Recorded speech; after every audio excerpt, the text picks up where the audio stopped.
It was May 19th, 1962, at Madison Square Garden in New York City. 15,000 people sat in the dark, waiting.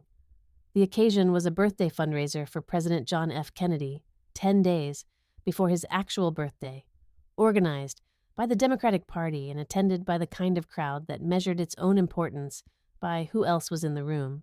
Politicians, celebrities, socialites, people accustomed to being watched. Marilyn Monroe was 45 minutes late. When she finally walked to the microphone, wrapped in a flesh-colored gown so tightly sewn with rhinestones that she had to be physically sewn into it backstage, the crowd erupted. Peter Lawford introduced her as the late Marilyn Monroe, a joke that landed and then, depending on who was in the room, landed differently than intended. She sang 12 lines. No, her voice was barely above a whisper.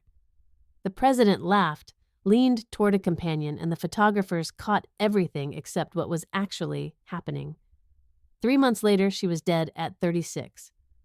What the cameras recorded that night was a woman performing effortlessness at a moment when virtually nothing in her life was intact. Her film career had just collapsed. Her analyst had become her de facto guardian.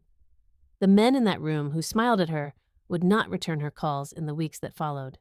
This is not a story about fame destroyed by tragedy. It is a story about a person who was consumed by a system she did not build, could not fully escape, and was ultimately discarded by, and about the strange, uncomfortable distance between what the world saw and what was quietly happening underneath. That distance begins much earlier than 1962. It begins in Los Angeles in the 1930s, in a series of houses that were never quite homes. Norma Jean Mortensen was born on June 1st, 1926, at Los Angeles General Hospital. Her birth certificate listed her father as unknown.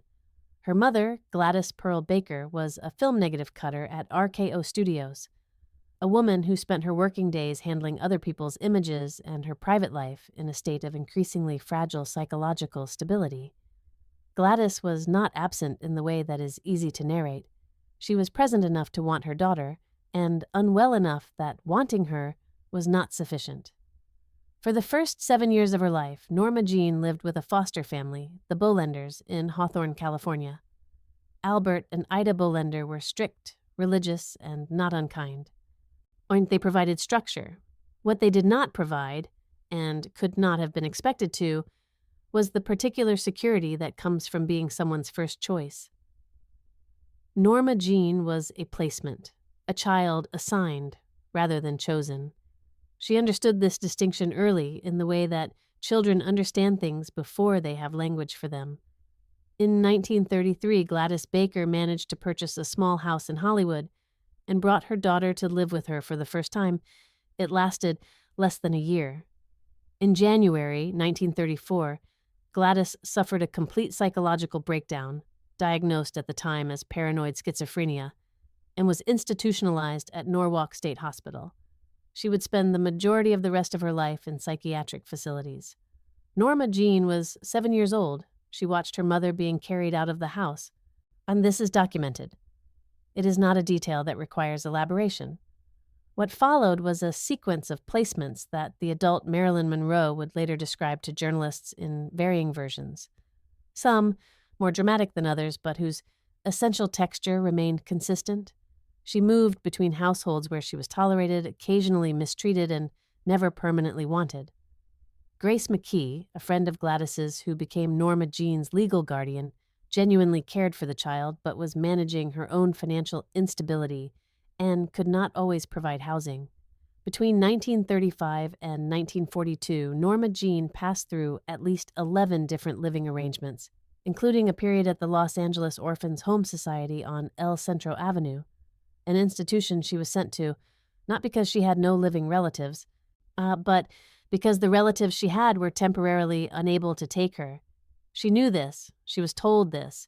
She was 9 years old, sitting in an orphanage with a mother who was alive and a legal guardian who was temporarily inconvenienced. The Los Angeles Orphans' Home was not a brutal place by the standards of its era. The children were fed, clothed, and schooled. But it operated on institutional logic: schedules, rules, group meals, dormitory sleeping, And institutional logic does not account for the specific needs of a particular child. Norma Jean washed dishes for a nickel a month. She made her bed at the same time as 30 other children.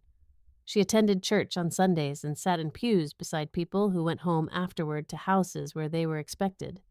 She spent 2 years there.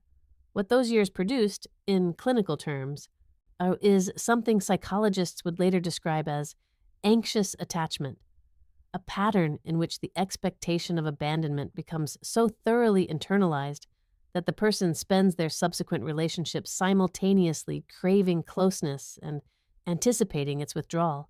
This is not a retrospective diagnosis invented to explain a famous life.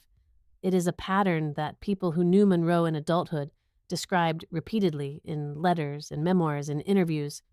Her terror when people left rooms, her need for constant verbal reassurance, her inability to be alone without the help of sedatives, her habit of calling the same person 4, 5, 6 times in a single evening. That pattern had a beginning. It began here, on El Centro Avenue, in a building full of children who had all learned some version of the same lesson. Grace McKee eventually reclaimed guardianship and, in 1938, married a man named Irwin Goddard. The household was unstable in new ways. Goddard reportedly made Norma Jean deeply uncomfortable. The specific nature of this discomfort was something Monroe alluded to in later years without ever making direct accusations. And the historical record is incomplete. What is documented is that by 1942, Grace Goddard was preparing to relocate with her husband to West Virginia, and Norma Jean, at 15, was once again without a stable placement. The solution that presented itself was marriage. Jim Dougherty was 21, a neighbor's son, employed and stable. Grace McKee facilitated the introduction. The alternative, as presented to Norma Jean, was a return to the orphanage. She married Dougherty on June 19, 1942, 16 years old, in a ceremony she would later describe with a flatness that said more than any elaboration could have. She wore a white dress. There were guests. She became, legally and socially, a wife, which in 1942 meant she became, legally and socially, someone's responsibility in a way the state no longer needed to manage. Dougherty was not a cruel man. By his own account, and by accounts from people who knew them, he was a fairly ordinary young man who believed he was entering an ordinary marriage. What he did not understand, and perhaps could not have, was that the girl he married had spent her entire conscious life being passed between people who could not keep her, and that she was now simply in the next version of that arrangement, one with a legal certificate and a shared address and slightly more stability than an orphanage, but whose fundamental structure felt to her almost identical. She cooked, she cleaned, she waited for Dougherty to come home from work, and then, after Pearl Harbor, waited for letters from the merchant marines. She had no education beyond high school. She had no money of her own. She had no particular plan. She was 16, then 17, then 18, living in a rented apartment in Van Nuys, California, in a marriage she had entered because the other option was worse. In 1944, while Dougherty was overseas, Norma Jean began working at the radioplane munitions factory in Burbank, inspecting parachutes and spraying airplane fuselages with fire retardant. It was here, in 1945, that an Army photographer named David Conover arrived to take morale photographs of women working in war industries. He photographed Norma Jean Dougherty. Then he photographed her again. Then he told her she should consider modeling. She was 18 years old, and it was the first time a stranger had looked at her and seen something worth pursuing rather than something to be managed. The distinction between those two things, being wanted for what you could give someone versus being wanted for what you were, was one she would spend the next 17 years trying and failing to fully locate. She signed with the Blue Book modeling agency shortly after. She bleached her hair. She learned to angle her face toward light. She began, quietly and deliberately, the process of becoming someone else. Dougherty came home from the war to find his wife had become a model with plans he had not been consulted about. He wanted the marriage. She wanted something she could not yet name precisely, but knew she would not find in Van Nuys. They divorced, In 1946, she was 20 years old. She had already, by this point, learned to read a room. She had learned which smile made adults comfortable, which tone of voice made men feel needed, which version of helplessness opened doors that directness would have closed. These were not cynical calculations, not at first. They were survival techniques developed in houses where she had no leverage and no permanence, refined in an orphanage and polished in a marriage entered under mild coercion. By the time she walked into her first Hollywood studio meeting, she had been practicing them for 15 years. The industry she was about to enter would not teach her anything she did not already know about being evaluated, found useful, and eventually set aside. In the summer of 1946, Norma Jean Dougherty walked into 20th Century Fox and signed a standard starlet contract at $75 a week. She was 20 years old. The contract gave Fox the right to her image, her name, her public appearances, and the option to renew or drop her every 6 months at the studio's sole discretion. She had no equivalent right. She could not leave. She could not negotiate. She could not refuse an assignment without risking termination. The document was several pages long, and she signed it in a room where no one asked whether she had questions. This was not unusual. This was the standard arrangement. The studio system that governed Hollywood in the late 1940s operated on a logic that was simple, internally consistent, and almost entirely indifferent to the people it processed. Studios owned actors the way they owned sets and costumes, as production assets to be deployed, maintained, and replaced when they became inconvenient or expensive.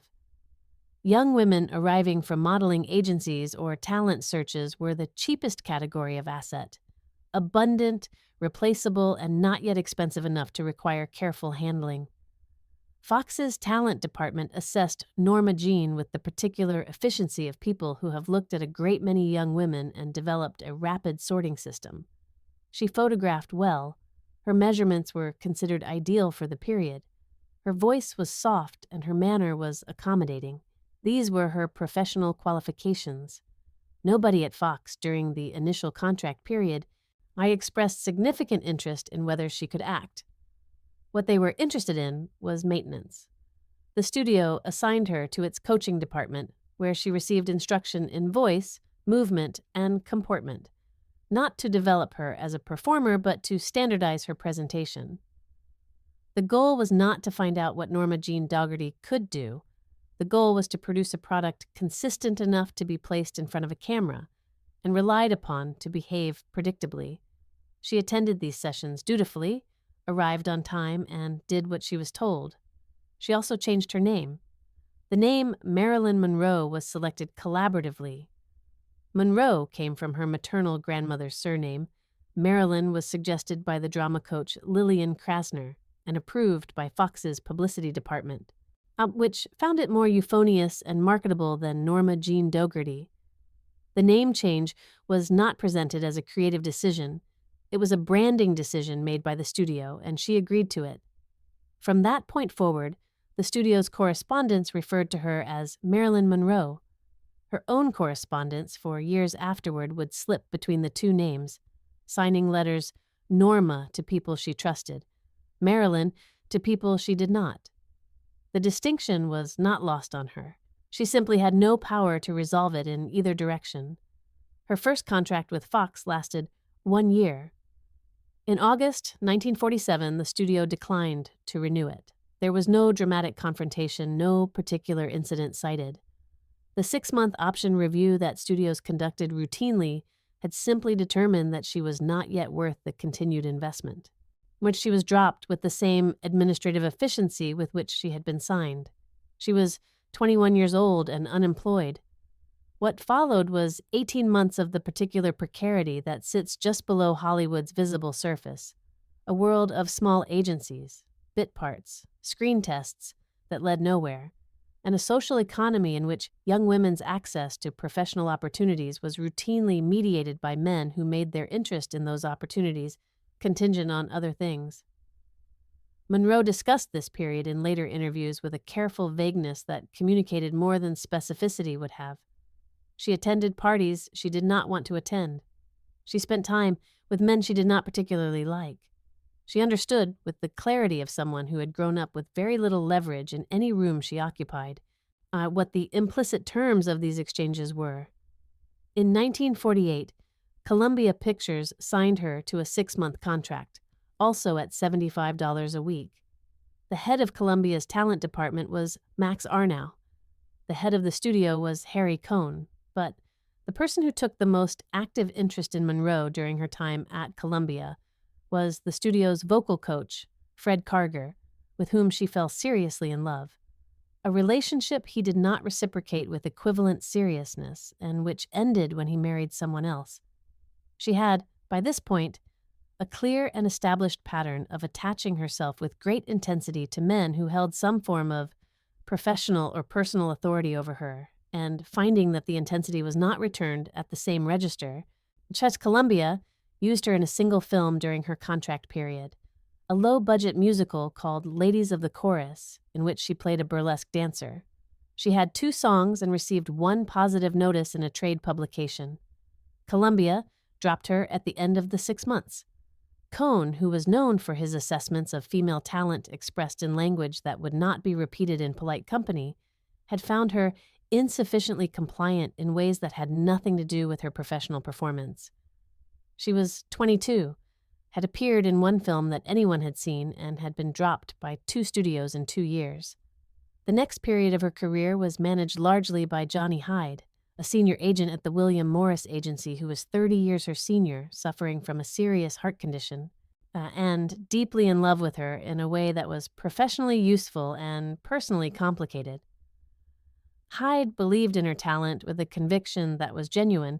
He had seen enough actors to recognize something specific in her that the studios had not yet bothered to look for, and he used his considerable industry relationships to place her in 2 films that would change her situation. He secured her a small role in The Asphalt Jungle in 1950, directed by John Huston.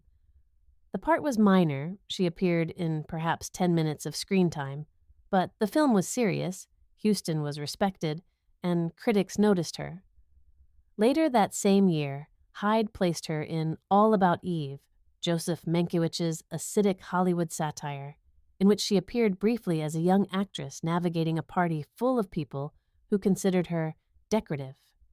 She had perhaps 5 minutes of screen time. She was not required to do very much. What she did within those 5 minutes was something critics and audiences could see without being able to immediately explain, a quality of presence that made the camera find her even when she was standing still at the edge of a scene. Fox's talent department, reviewing the films, reopened negotiations. Johnny Hyde did not live to see the result. He died of a heart attack in December 1950, having spent the final months of his life trying to persuade Monroe to marry him, a proposal she declined, not because she was indifferent to him, but because she understood that marrying a dying man for security was a transaction she did not want to enter, and that her refusal would cost her the inheritance he wanted to leave her.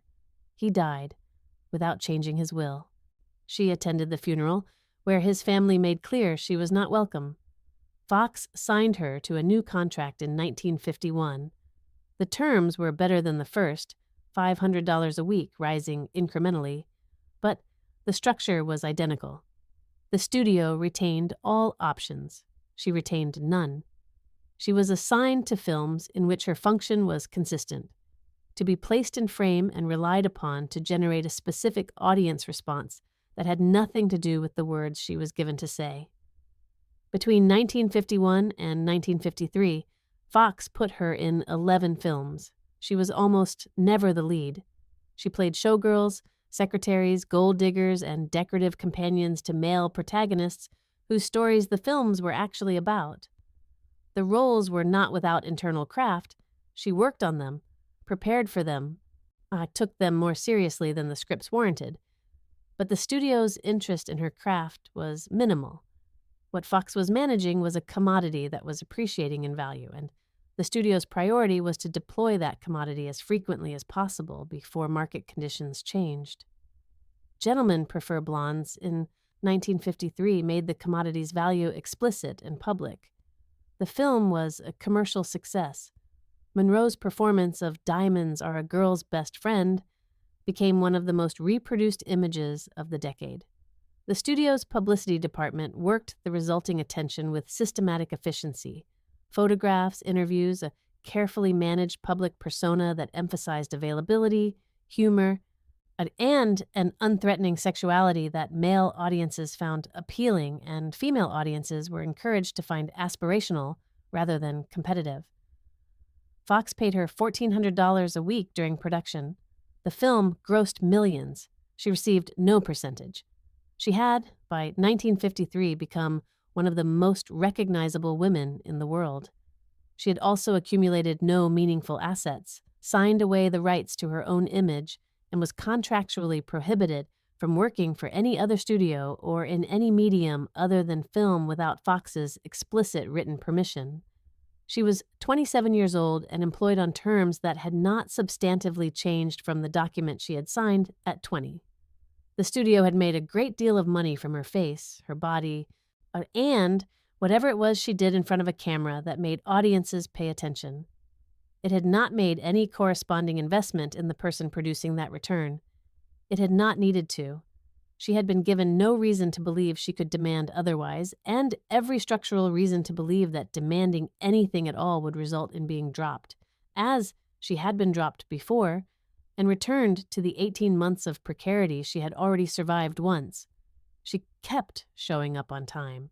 She kept signing what she was given to sign. She kept performing the version of herself the studio had decided was most useful. Somewhere in the process, the distance between Norma Jean and Marilyn had grown wide enough that crossing it required effort she did not always have. There is a photograph taken in 1953 on the Fox lot between setups on Gentlemen Prefer Blondes. Monroe is sitting in a folding chair in full costume, the pink satin dress, the long gloves, the carefully constructed hair, reading a book. The book is Sigmund Freud's Introduction to Psychoanalysis. The photographers who took the picture treated it as a curiosity, a joke almost, the dumb blonde reading Freud, and published it with captions that played on the incongruity. Monroe kept the book. She had been reading Freud seriously for 2 years by that point, working through him slowly, taking notes in the margins in her own handwriting, trying to understand something about the machinery of her own interior life that she could not yet articulate to anyone around her. This is the detail that the persona could not accommodate. And so the persona absorbed it and neutralized it, turning it into a publicity anecdote rather than evidence of a person. The construction of Marilyn Monroe as a public identity had been underway since 1946, but by 1953 it had achieved a kind of structural completeness. A finished product whose components had been so thoroughly assembled and so frequently reproduced that the person underneath had become, professionally and socially, almost inaccessible. This was not simply what the studio had done to her. It was also, by this point, something she was doing to herself, because the persona worked in ways that raw selfhood had never worked, and abandoning something that worked required a clarity of alternative she did not yet have. The physical construction came first and was the most visible. The platinum blonde hair, maintained through a bleaching process that damaged her natural hair so severely that she wore hairpieces for most of her adult life, was not a preference, but a professional specification, initially suggested by the Blue Book Agency and then standardized by Fox. The speaking voice, the breathy, soft, slightly delayed delivery that became her most imitated quality, was developed in vocal coaching sessions, refined over years, and maintained with conscious effort in public settings. People who knew her in private described a different voice, lower, faster, more direct. The public voice was a performance she switched on when she needed it. The walk was studied and specific. She later claimed in an interview that was treated as comic rather than informative that she had removed a 1/4 inch from one heel of every pair of shoes she owned so that her hips would move in a particular way when she walked. Whether this is literally true is less important than what it describes. A woman who had analyzed with considerable precision the exact physical mechanics of how she was perceived, and who was making deliberate technical adjustments to manage that perception. This was not vanity. It was professional engineering applied to a body that was her primary professional instrument. The intellectual labor involved in maintaining the persona was significant and almost entirely invisible. Monroe was not, as the studio's publicity department preferred to imply, a natural force of effortless sexuality who simply arrived on set and generated heat by existing. She prepared, obsessively. She worked with acting coaches for hours before scenes that other actors would have walked through in a single take. She rewrote her own dialogue, sometimes without permission, searching for phrasings that felt true rather than merely functional. She was late to sets not only because of the psychological difficulties that worsened as the decade continued, but because she was genuinely not finished preparing by the time the crew was ready for her. The studio's response to this preparation was to document the lateness and ignore the preparation. The official narrative, circulated through Fox's publicity channels, repeated by directors and co-stars, eventually absorbed into the permanent historical record, was that she was difficult, unprepared, emotionally unreliable, and professionally irresponsible. The preparation that produced her performances was invisible because it happened in rooms the studio did not control and through methods the studio did not understand or particularly want to understand. In 1954, she met Lee Strasberg. Strasberg ran the Actors Studio in New York, which was at that moment the most influential acting institution in the country, the home of method acting, of Marlon Brando and James Dean, of a theory of performance that prioritized psychological truth over technical polish. Monroe had been reading about the Actors Studio for years. She approached it the way she had approached Freud's books, with a hunger for a framework that could explain the gap between what she felt internally and what she was able to produce externally under conditions of professional pressure. Strasberg took her on as a private student. His assessment of her talent, expressed in interviews throughout the 1950s and recorded in correspondence, was not the polite encouragement of a teacher managing a famous pupil. He placed her, without apparent hesitation, alongside Marlon Brando and Eleonora Duse, as among the greatest natural acting talents he had encountered in his career. He said this privately and publicly and consistently, which distinguished it from flattery. What the relationship with Strasberg also provided, and what Monroe needed with an urgency that the professional context does not fully explain, was a surrogate family structure. She became deeply embedded in the Strasberg household, spending time with Lee and his wife Paula and their children, attending their dinners, taking on the particular emotional warmth that the family extended to her with an intensity that suggested she was filling something specific. Paula Strasberg would eventually become her personal acting coach on film sets, a presence Fox despised and directors found maddening, and the relationship between Monroe and the Strasbergs would last until her death. It was also a relationship with a complex internal economy. Strasberg was not simply a benevolent teacher. He was a man who understood that having Marilyn Monroe as his most famous student conferred a specific kind of institutional prestige, and his management of her career interests, he became effectively her artistic advisor, was not always separable from his management of his own reputation. Monroe left the bulk of her estate, including the rights to her image, to Lee Strasberg in her will. He accepted the inheritance. After his death, his third wife, Anna Strasberg, whom he had married after Monroe's death and who had never met her, took control of the Monroe estate and managed it commercially for decades. But in 1954 and 1955, the relationship with Strasberg was primarily about something Monroe had never had access to before. A serious person telling her, without commercial motive she could yet identify, that what she did when she was at her best was genuinely rare and that it was worth developing rather than simply deploying. She believed him.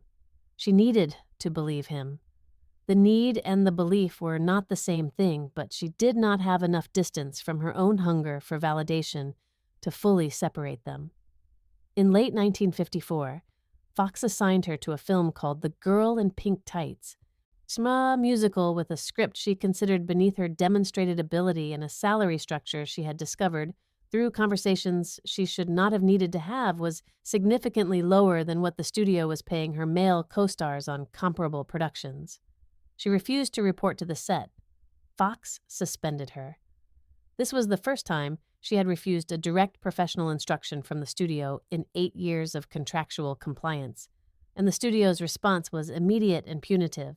Suspension meant no salary, no other work, and a formal notation in her contract file that would affect future negotiations.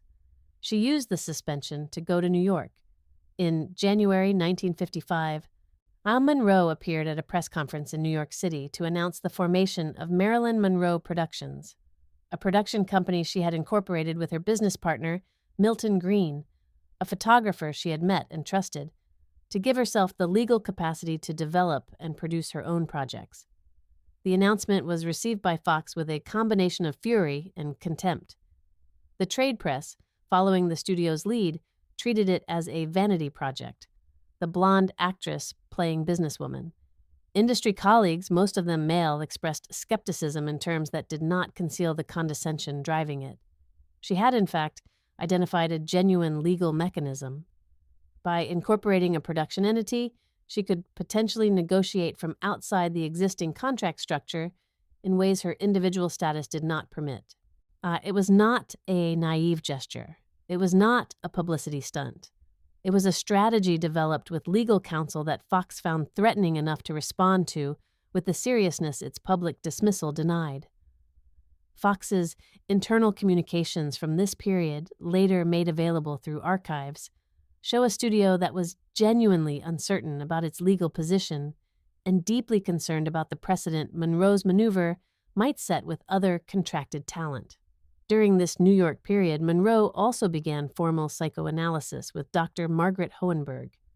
She attended sessions 4 or 5 times a week, sitting in a room and attempting to do something she had never been given the conditions to do, to speak honestly about her interior life to someone whose professional obligation was to listen without wanting something from her in return. Yet she found it both necessary and excruciating. She wrote about it in letters to friends. The sessions left her feeling, she said in one letter, as though she had been taken apart and not yet reassembled. In December 1955, Fox agreed to a new contract. The terms included director and cinematographer approval on her projects, a significant salary increase, and a cash bonus. It was a better contract than anything she had previously held. Fox retained the essential structural controls, the options, the assignment authority, the image rights, but she had moved the terms meaningfully in her direction through 14 months of public confrontation with an institution that had assumed her compliance was permanent. She returned to Hollywood and began production on Bus Stop. The performance she gave in Bus Stop was reviewed by critics as a revelation, a word they meant sincerely, having not previously been given reason to look for what she produced when given a director who understood how to work with her and material that asked something genuine of her. The persona was still present in the film, but underneath it something else was visible, a person thinking, feeling, reaching for something specific, not decorating a scene, but inhabiting it. The studio noted the reviews. It did not substantially revise its understanding of what it had under contract.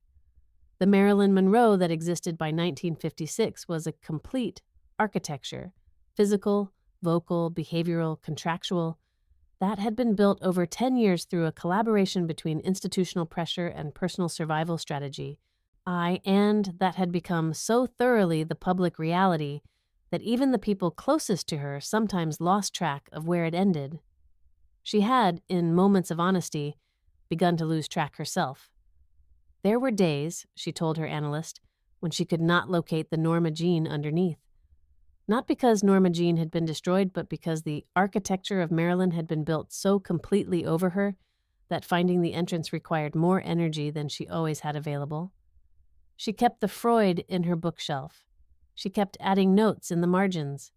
The notes were in her handwriting, not Marilyn's carefully maintained public penmanship, but the faster, less controlled script she used when she was not being watched. On January 14th, 1954, Marilyn Monroe married Joe DiMaggio at San Francisco City Hall in a ceremony that lasted 20 minutes. There was no reception. She wore a dark brown suit with a white ermine collar. DiMaggio wore a blue suit. A small group of friends stood in the room. Outside, several hundred people had gathered on the street after word spread through the city, and when the couple emerged, the crowd pressed forward with a density that required a police escort to navigate. Monroe smiled for the cameras with the practiced precision of someone who had been performing public happiness for 8 years. DiMaggio stood beside her, looking like a man who had won something and was already uncertain about the terms of the prize. They had been together in the loose and complicated way that their respective public profiles made ordinary courtship nearly impossible, for approximately 2 years. DiMaggio had pursued her with a persistence that she found, initially, flattering. He was one of the most celebrated athletes in American history, retired from baseball since 1951, wealthy and famous in a way that was different from her fame, rooted in physical achievement rather than image construction, and therefore carrying a cultural weight that her celebrity, for all its visibility, did not. He was also, in ways she recognized and perhaps underestimated, a man whose understanding of women had been formed in a specific cultural context that did not accommodate the kind of woman she was actually trying to become. Their courtship had produced a fundamental misreading in both directions. Monroe saw in DiMaggio a stability she had never had, a man with money, with status, and with the settled self-possession of someone who had already proven himself and no longer needed to. DiMaggio saw in Monroe a woman whose public presentation he found compelling, and whose private self he expected, once the cameras were removed, to contract into something more manageable. He had been married before, briefly, and had a son. He understood marriage as a domestic arrangement with a clear structure. He did not understand that the woman he was marrying had spent her entire adult life constructing a professional identity that was inseparable from public visibility, and that asking her to retreat from that visibility was not a reasonable adjustment but a request for self-erasure. The misreading became apparent almost immediately. In September 1954, Monroe traveled to Korea to perform for American troops, a series of outdoor concerts in freezing temperatures, during which she sang in a sequined dress to tens of thousands of soldiers who responded with a volume and intensity of adulation she had never experienced, even at the height of her domestic fame. She returned to DiMaggio talking about the experience with an unguarded excitement that was, by accounts of people present, one of the most genuinely unperformed moments of enthusiasm those around her could recall.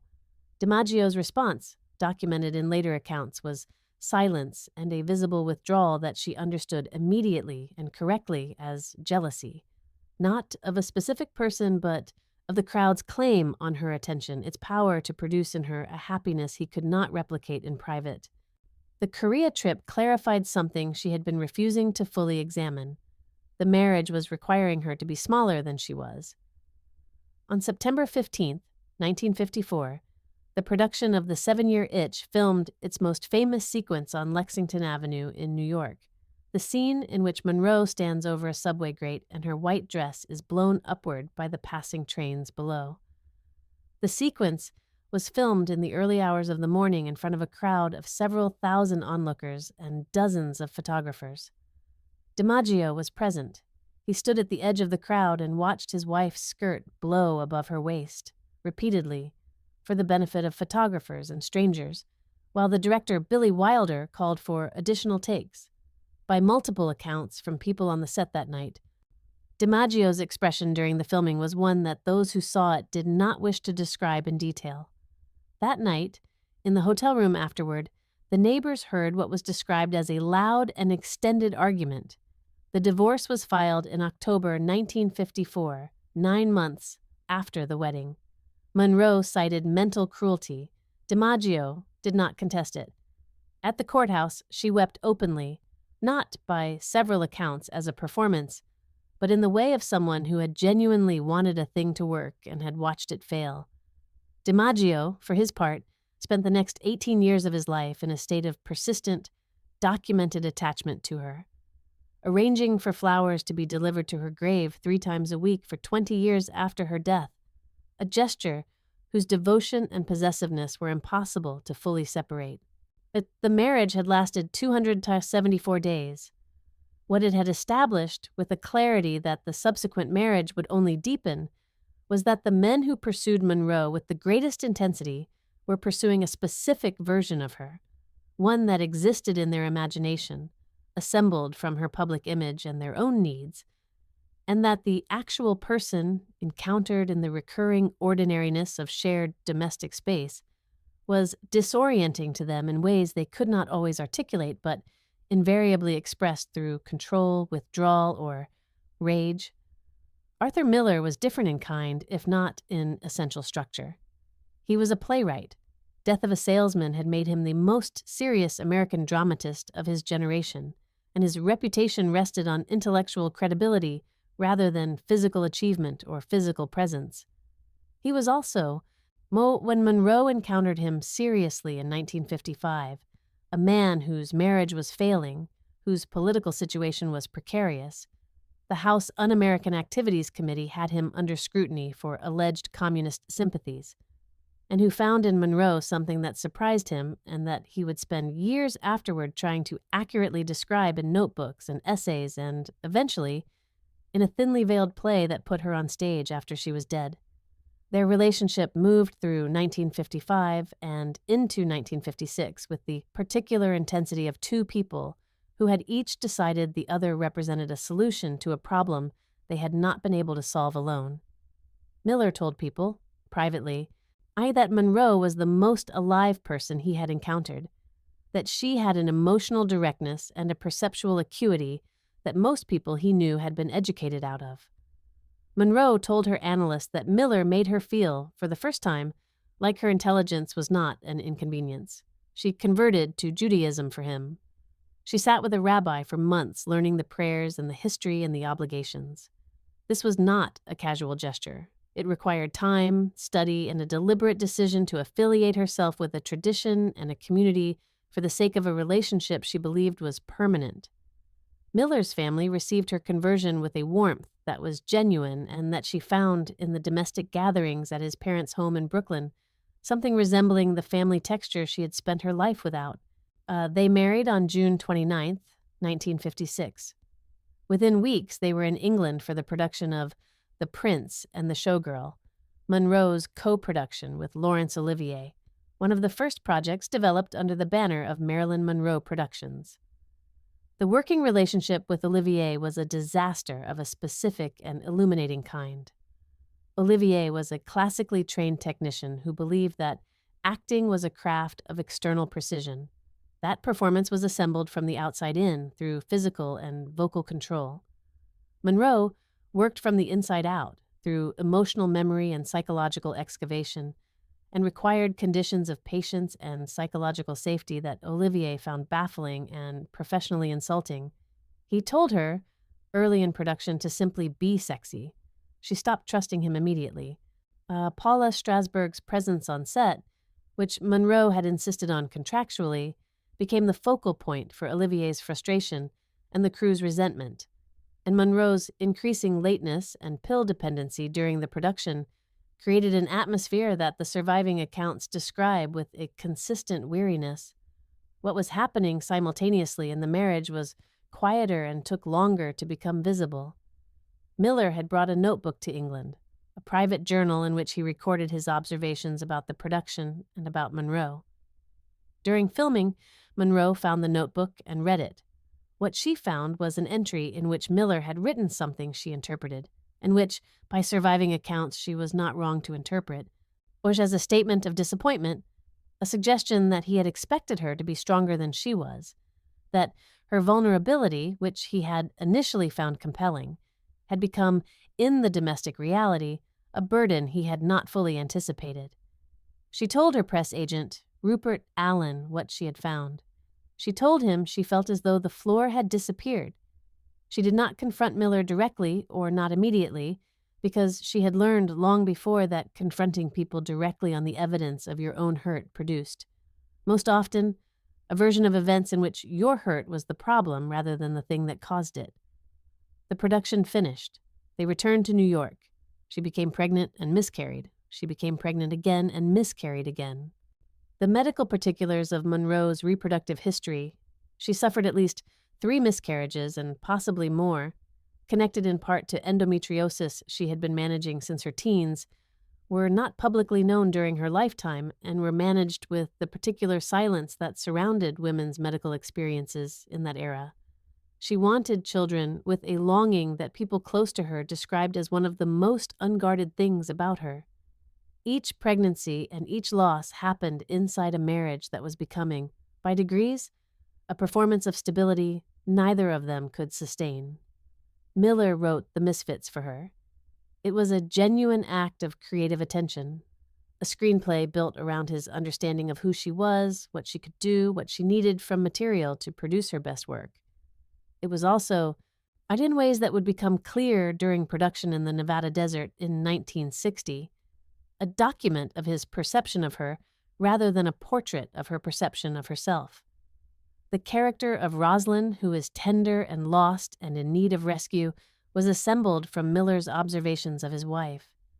Monroe understood this and found it, in ways she articulated to people around her during the production, both touching and subtly wrong, as though she had been studied carefully and still not quite seen. Production on The Misfits began in July 1960 in Reno, Nevada, in temperatures exceeding 100 degrees. Clark Gable was her co-star, a man she had grown up idolizing.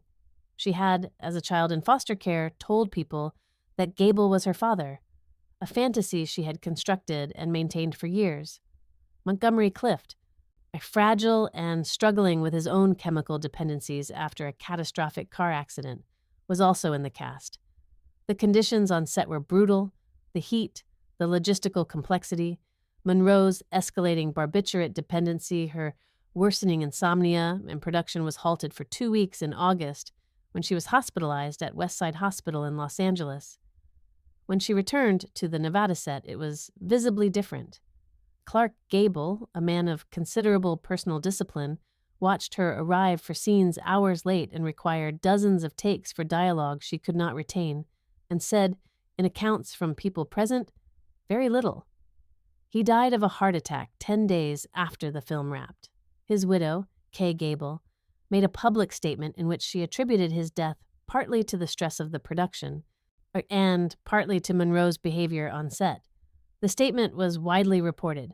Monroe received it in private and did not respond publicly. Her marriage to Miller ended before The Misfits was released. They divorced in January 1961, on the same day the film premiered. The timing was not symbolic. It was simply what had happened. She had been married 3 times by the age of 34. Each marriage had been entered with genuine hope and had collapsed under the weight of what the other person had needed her to be. Each husband had loved, with varying degrees of sincerity, a version of her that was not fully accurate, and had found the inaccuracy, when it became undeniable, to be her failing rather than the portrait's. She had converted a religion, altered her professional trajectory, and carried 3 pregnancies to loss, much in the service of relationships that were, at their foundation, built on a misreading she had seen clearly enough to worry about from the beginning. She had married anyway, each time, because the alternative, being alone with the person she actually was in a room without an audience, was the thing she had been least equipped, by everything that had formed her, to survive. Sometime in 1956, Monroe began keeping a list. It was written in one of the small notebooks she carried, the same kind she used for dialogue notes and psychoanalytic observations and fragments of poetry she was working through. And it cataloged, in her handwriting, the medications she was taking, and the doses, and the times. The list was not a medical record. It was a management document. She was tracking, with the methodical attention she brought to everything she considered important. The chemical architecture that had become necessary to maintain the basic functions of daily life. Sleep, wakefulness, the suppression of anxiety sufficient to enter a room full of people, the suppression of anxiety sufficient to stand in front of a camera. By 1956, the list was already long. The pharmaceutical dependency that would define the final years of Monroe's life did not arrive suddenly or as the result of a single trauma. It accumulated the way that chronic physical conditions accumulate, through small decisions made under pressure, each one reasonable in isolation, that compound over years into a structure no single decision could have predicted. Understanding where it began requires going back further than most accounts do, to the physical realities of a body that had been under professional pressure since she was 18 years old. Monroe had been managing endometriosis since at least her early 20s. The condition, which causes the tissue lining the uterus to grow outside it, produces chronic pelvic pain that ranges from manageable to debilitating, and which in the 1940s and 1950s was diagnosed inconsistently, treated inadequately, and discussed almost not at all in public medical discourse. The pain Monroe experienced was real and documented. She underwent multiple surgical procedures related to the condition over the course of her adult life, but its management in the studio era was approached primarily as a scheduling problem rather than a medical one. When pain prevented her from working, the studio's interest was in returning her to the set, not in addressing the underlying condition. The medications prescribed for endometriosis-related pain in that era included barbiturates, sedatives that acted on the central nervous system to reduce pain and anxiety simultaneously. Monroe was introduced to barbiturates in a medical context for legitimate pain management before she was introduced to them as sleep aids. The distinction matters because it establishes that her dependency did not originate in recreational use or psychological weakness, but in a medical system that prescribed powerful sedatives to women in pain and did not monitor the consequences of long-term use with the attention those consequences required. The insomnia came separately and overlapped. Monroe had difficulty sleeping that predated her pharmaceutical dependency, and that multiple people who knew her in the 1940s before her star had fully risen described consistently. She was a person whose mind did not quiet at night, who lay awake replaying conversations, rehearsing the following day's work, moving through anxieties that the daytime's activity suppressed, but darkness restored. This is not unusual.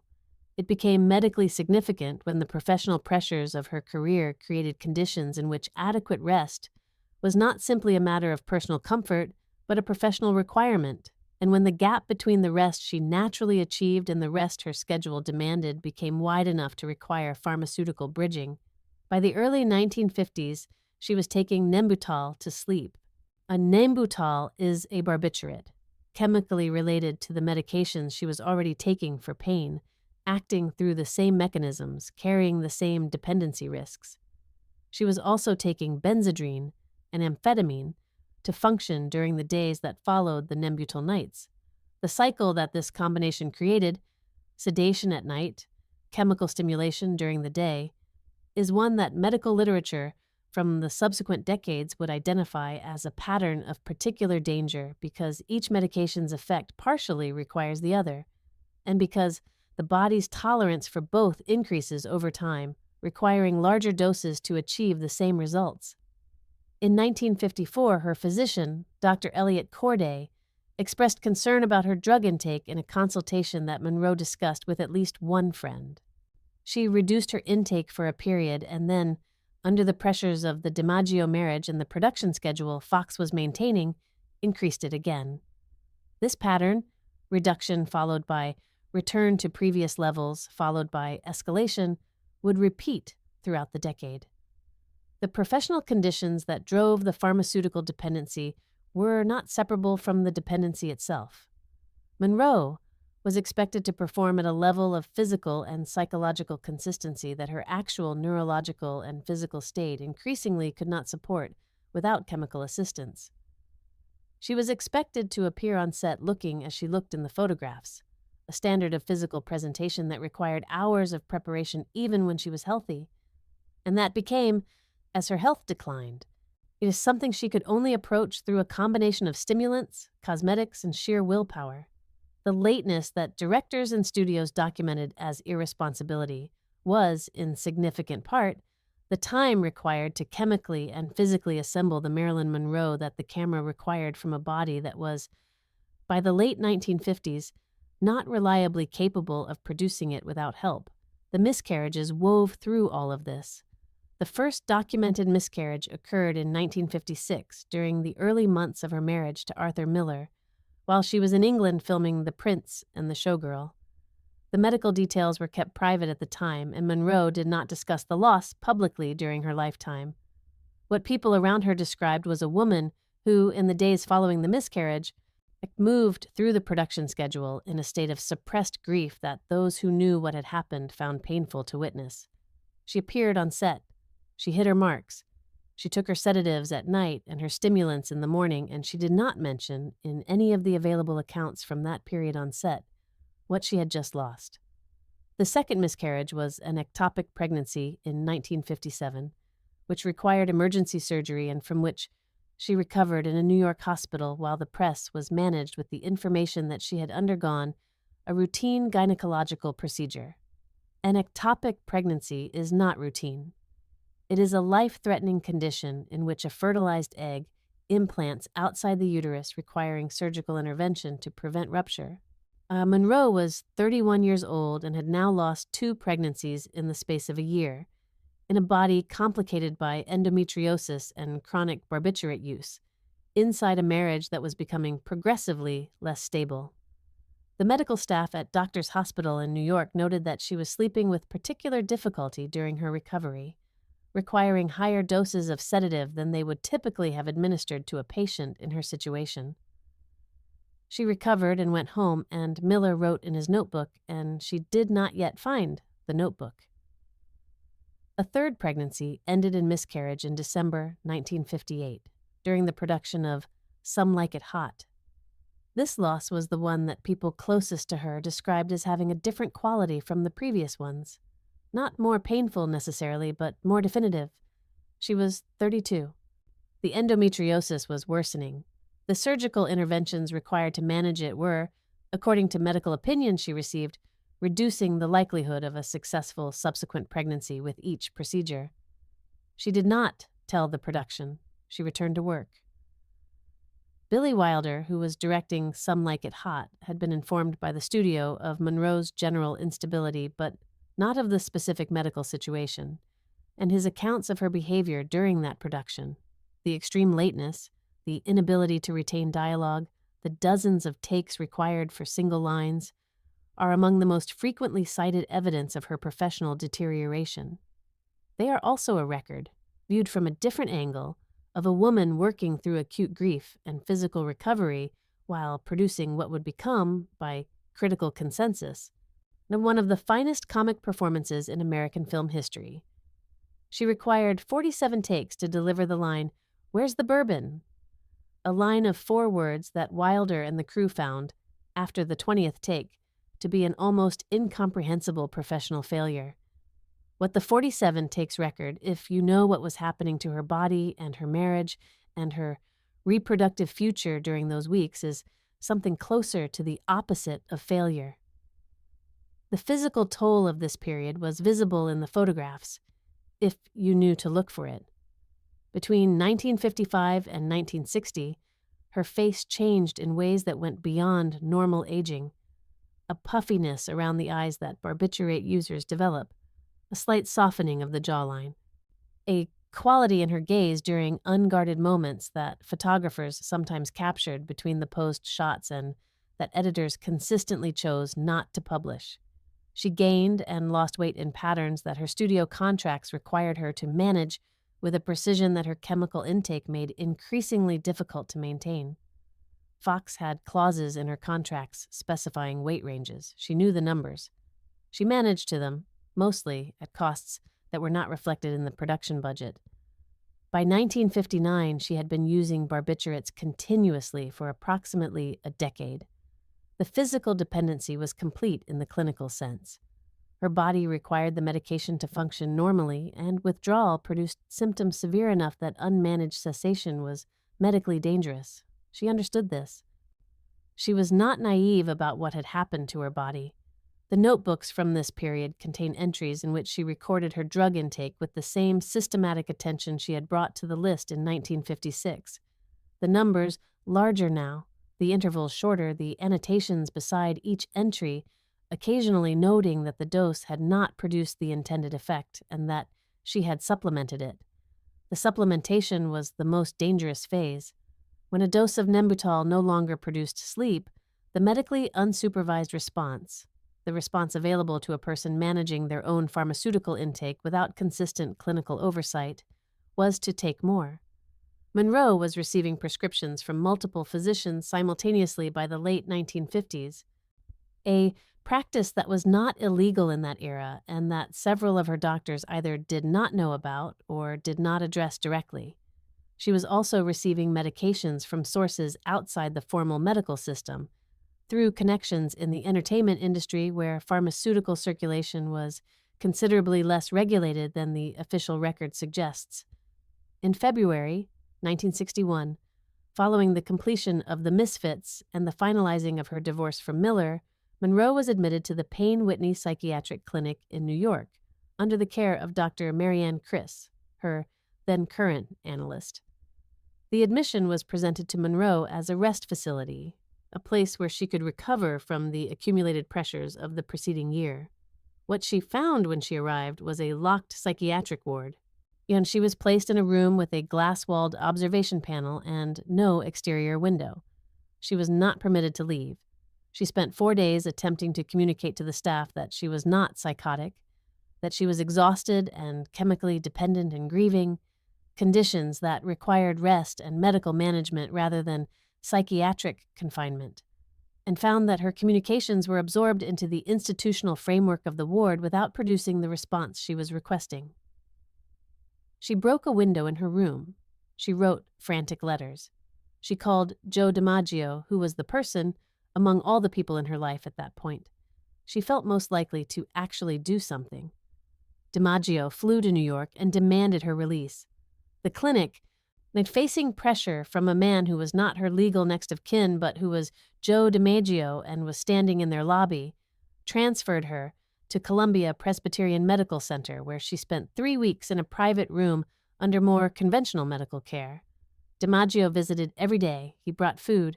He sat with her. He did not, during this period, say anything about remarriage, though he was thinking about it. She was thinking about it too, and would continue to do so in the intermittent and unresolved way that a person thinks about a door they are not sure they want to open for the remaining 18 months of her life. She left Columbia Presbyterian in March 1961, returned to her apartment in New York, and began working with a new analyst, Dr. Ralph Greenson of Los Angeles, to whom she had been referred and who would, in ways that would take several more months to become fully apparent, insert himself into the management of her life with a comprehensiveness that no previous therapeutic relationship had approached. Her body, by the spring of 1961, carried 10 years of chemical dependency, 3 reproductive losses, multiple surgical interventions, and a pattern of sleep deprivation that her medical records from the period describe in terms that her various doctors apparently did not compare with each other because they were not, in any coordinated sense, managing her as a single patient with a coherent medical history. She was 34 years old.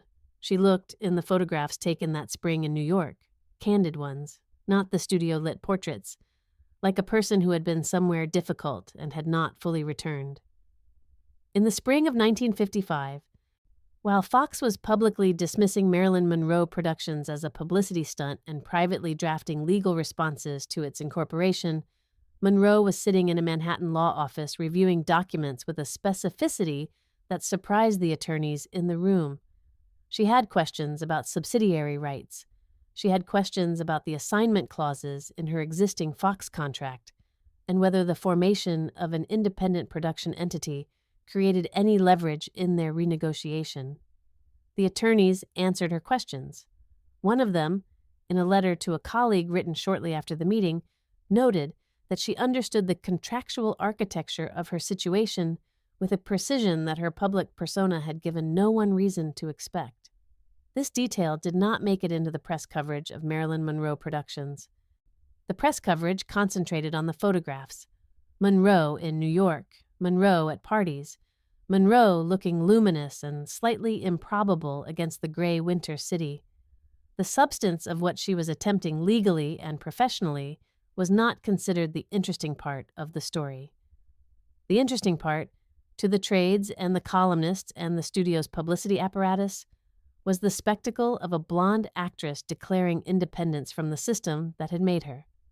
The spectacle framing was useful to Fox because it reduced a genuine legal and professional maneuver to a personality story, and personality stories about women in Hollywood in 1955 resolved, almost invariably, into one of two narratives: the woman who was too ambitious and would be punished for it, or the woman who was confused and would eventually be brought back into line.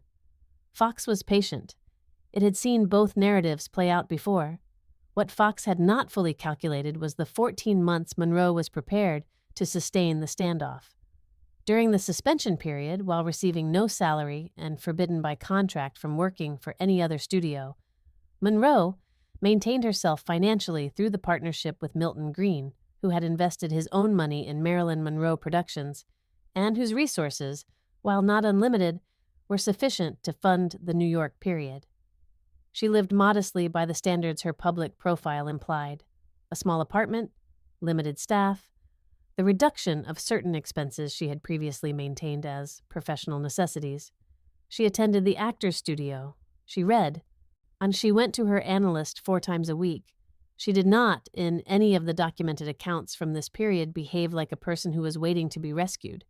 She behaved like a person who had made a decision and was managing its consequences. Fox's internal correspondence from 1955 and early 1956 reveals a studio navigating a situation it found professionally irritating and legally uncertain in equal measure.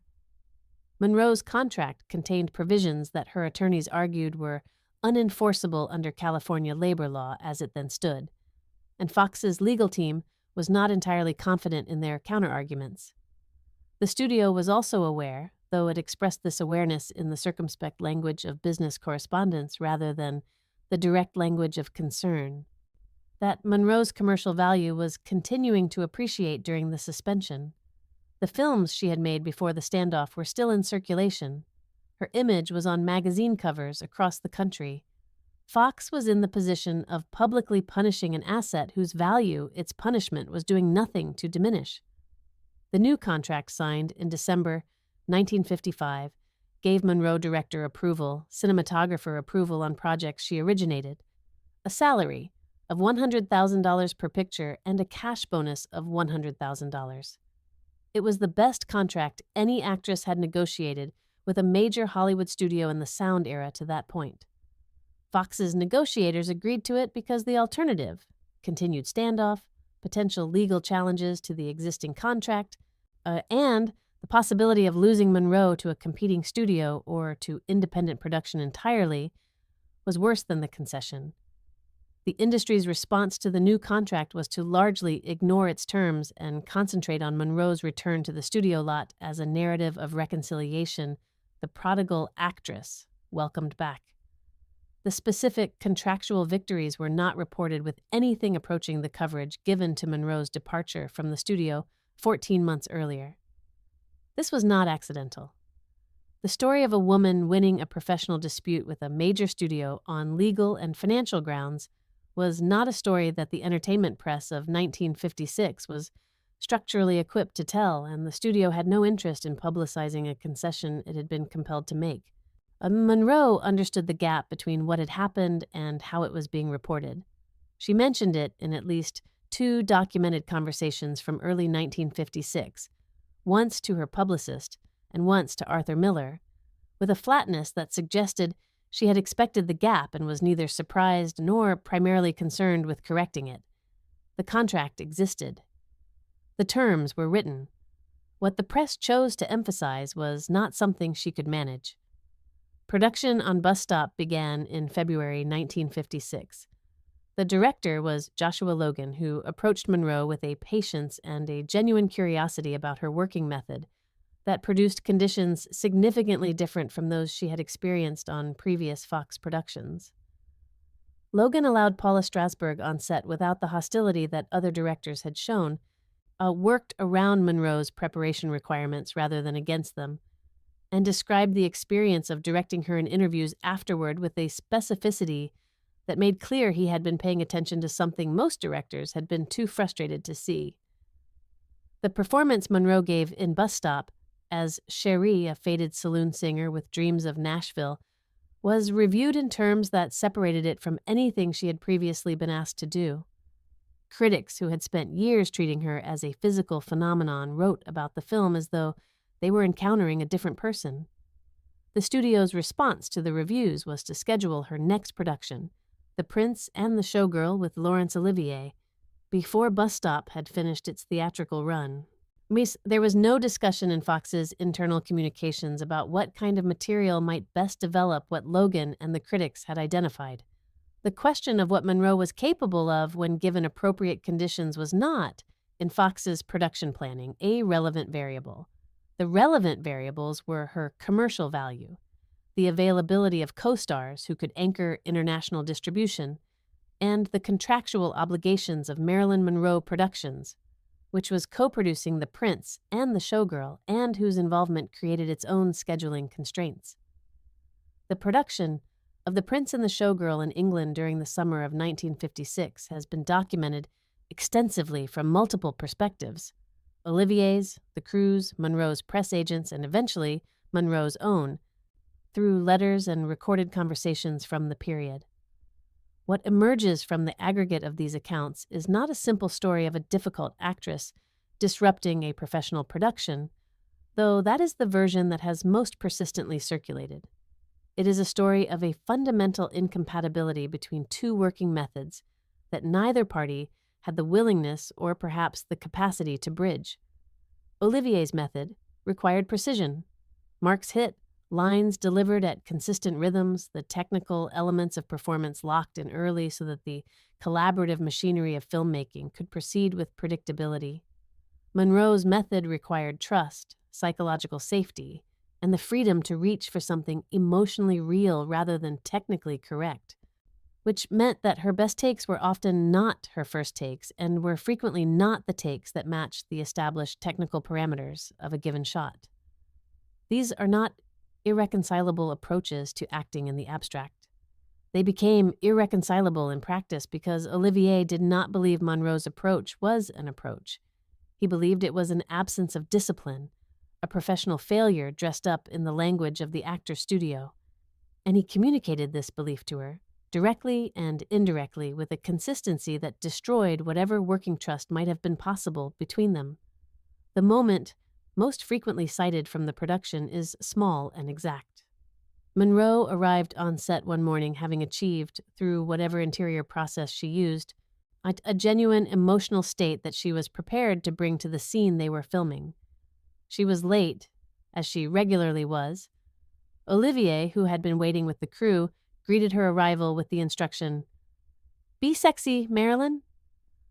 She went to her dressing room and did not come out for 2 hours. Paula Strasberg went in and stayed for most of those 2 hours. The scene was eventually filmed with the crew's accumulated impatience visible in every contemporaneous account of the day.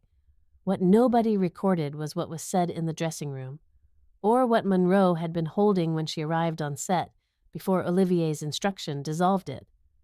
The completed film was received with reviews that were courteous about Olivier and specific about Monroe. Critics noted, with a consistency that suggested they were watching something real, that she was doing something in the film that exceeded what the script required of her. Olivier privately acknowledged this in correspondence, with the particular graciousness of a man who could afford the concession because the film was finished and he would never work with her again. Between 1957 and 1960, Monroe made 3 more films for Fox. The Prince and the Showgirl completed the first year of the new contract, and Some Like It Hot, though produced by the Mirisch Company and United Artists, was structured through arrangements that involved Fox's continued claim on her services. Let's Make Love in 1960 was a Fox production that she entered reluctantly and from which the surviving accounts suggest she extracted very little of professional satisfaction. The film was built around Yves Montand, with whom she had a brief affair during production that was reported with the voyeuristic enthusiasm the press reserved for Monroe's personal life, and it was received as a professional disappointment that critics attributed, with the reflexive logic of the era, to Monroe's instability rather than to the inadequacy of the material. The Misfits, finished in November 1960, was not a Fox production. It was distributed by United Artists and produced independently, which meant that Monroe's participation in it fell outside the specific contractual constraints of her Fox relationship, while still being bound by the broader structures of her professional situation. When production ended and the marriage to Miller dissolved simultaneously, and she was technically between pictures and between contracts, a position of formal freedom that her physical and psychological state rendered largely theoretical. Fox approached her in early 1962 with Something's Got to Give, a romantic comedy intended as a remake of the 1940 film My Favorite Wife. Monroe's engagement with the project was complicated from its inception by her health, her dependency, her complicated relationship with Dr. Greenson, and a script that went through multiple writers without achieving a version she felt she could commit to. She requested script changes. She requested director changes. She requested a co-star adjustment. Some of these requests were accommodated, others were refused, and the negotiations surrounding the production's pre-production phase consumed months that Fox's scheduling logic could not absorb without generating the institutional resentment that would shape how the studio responded to everything that followed. Production began in April 1962. Monroe appeared on set 20 days out of the 30 days she was scheduled for in the first month. On the days she did not appear, Fox documented her absence with the meticulous record-keeping of an institution preparing a legal case, which, in the background of the production, it was.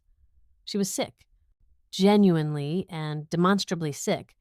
Her medical records from the period show bacterial sinusitis and the complications of barbiturate dependency, and Fox's production office received documentation of her illness from her physicians and disputed it with the frequency of an employer whose primary interest was not her health but her contractual compliance.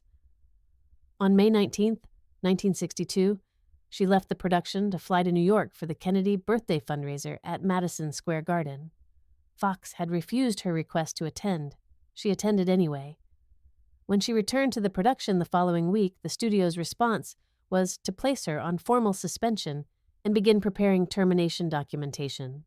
On June 1st, 1962, her 36th birthday, she filmed a swimming scene for Something's Got to Give in which she removed her bathing suit and swam nude in the production's pool.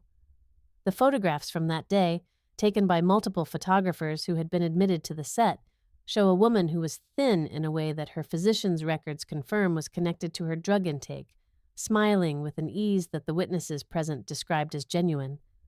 The photographs were extraordinary. They were also, in retrospect, the last professional images made of her under controlled conditions on a Hollywood set. Fox fired her on June 8, 1962. The official termination letter cited breach of contract, the unauthorized absence for the Kennedy appearance, and the accumulated unauthorized absences from the production. Fox simultaneously filed a lawsuit against her for $500,000 in production costs attributable to her absences. She was, at the moment of her firing, still the most commercially valuable actress in Hollywood. She gave an interview to Life magazine, published in August 1962, in which she spoke about the firing and about her career and about what she wanted from the work she was still planning to do.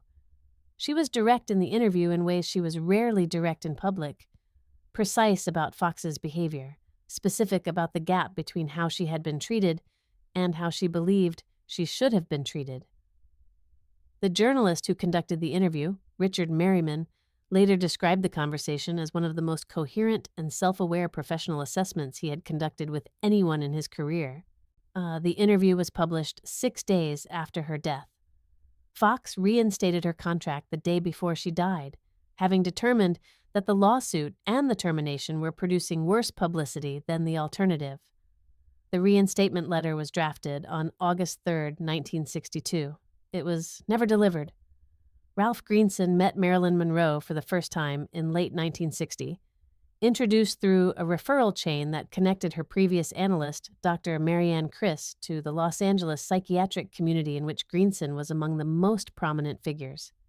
He was 50 years old, a training analyst at the Los Angeles Psychoanalytic Institute, the author of a standard textbook on psychoanalytic technique that was used in graduate programs across the country, and a man whose professional reputation rested on his understanding of the precise boundaries that made therapeutic relationships therapeutically useful.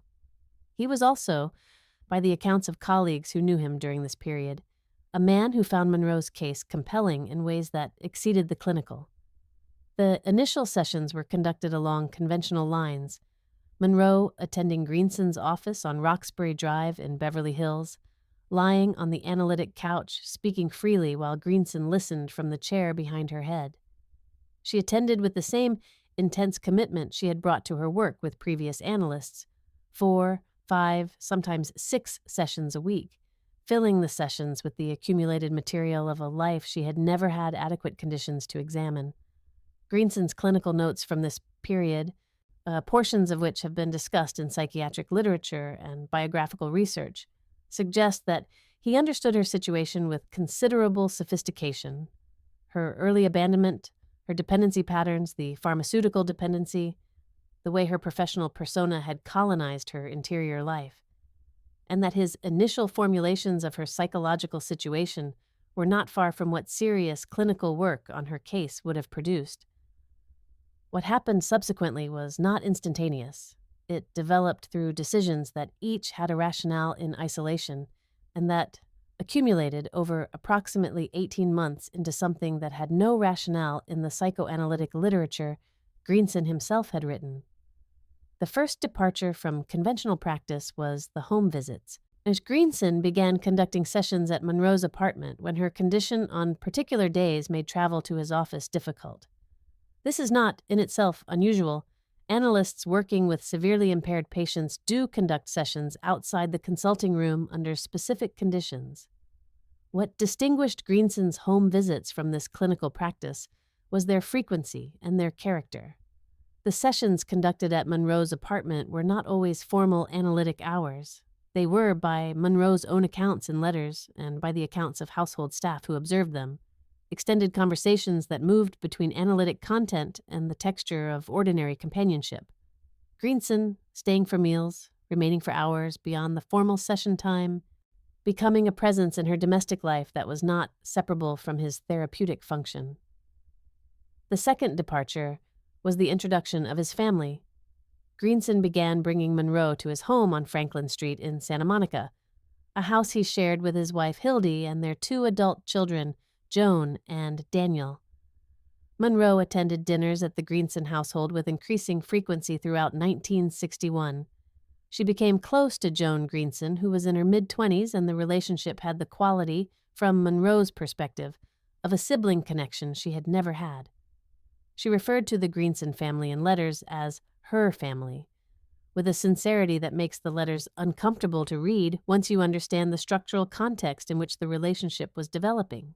A Greenson's justification for this practice, articulated in a letter to a colleague that has been examined by several biographers, was that Monroe's primary psychological need was for a stable family structure, and that conventional analytic boundaries were insufficient to address the severity of her attachment deficits.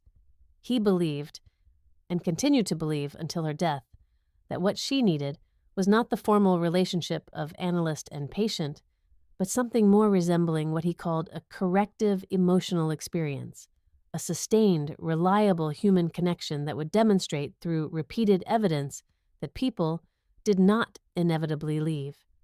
The argument is not clinically absurd. The practice it produced was.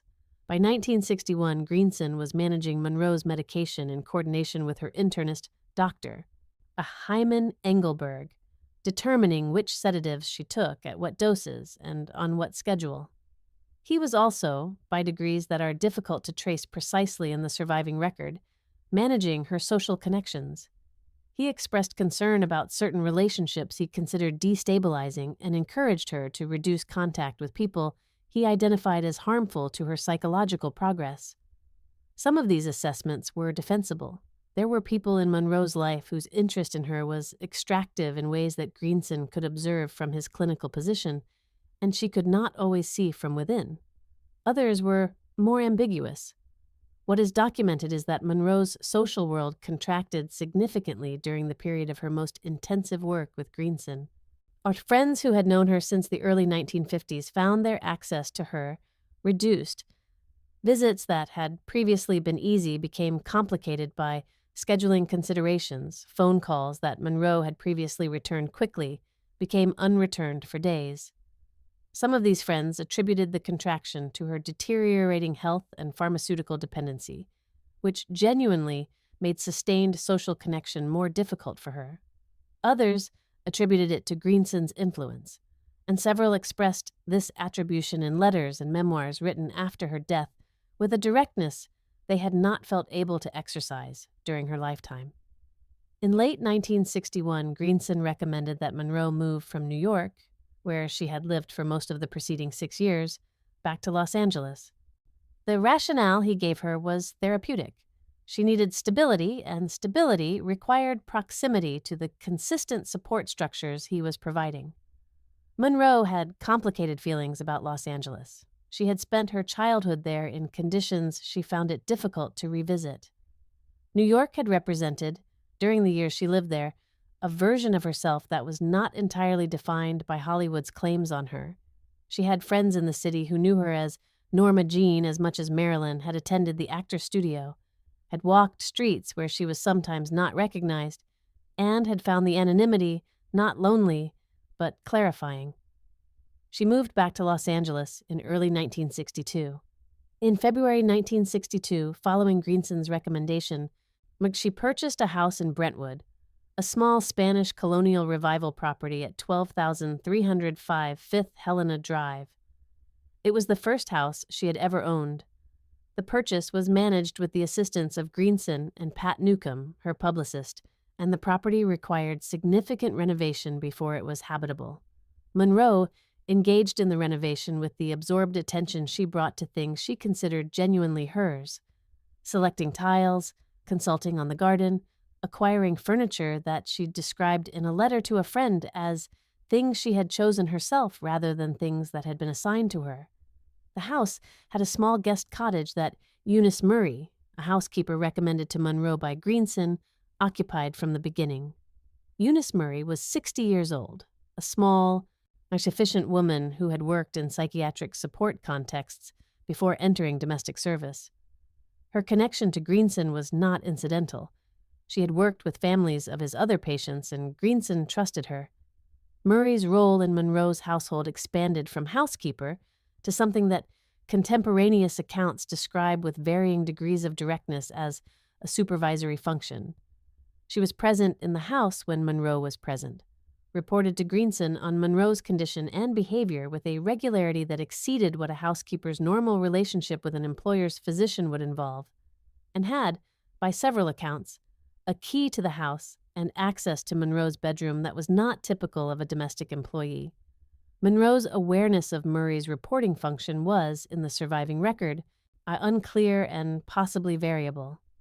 There are accounts suggesting she suspected it and found it distressing. There are accounts suggesting she accepted it as a condition of the support structure Greenson provided.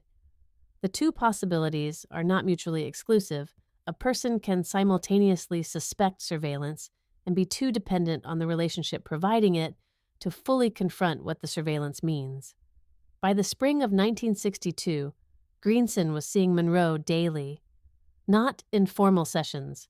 The analytic frame had by this point largely dissolved into something more resembling a clinical friendship, in which Greenson visited the Brentwood house in the evenings, sat with her, monitored her medication intake, and managed what she described to him as the terror of being alone in a house at night. The terror was real. Monroe's fear of solitude, of the specific quality of darkness and silence in a room with no one else in it, had been present since childhood and had worsened in direct proportion to her pharmaceutical dependency throughout the preceding decade.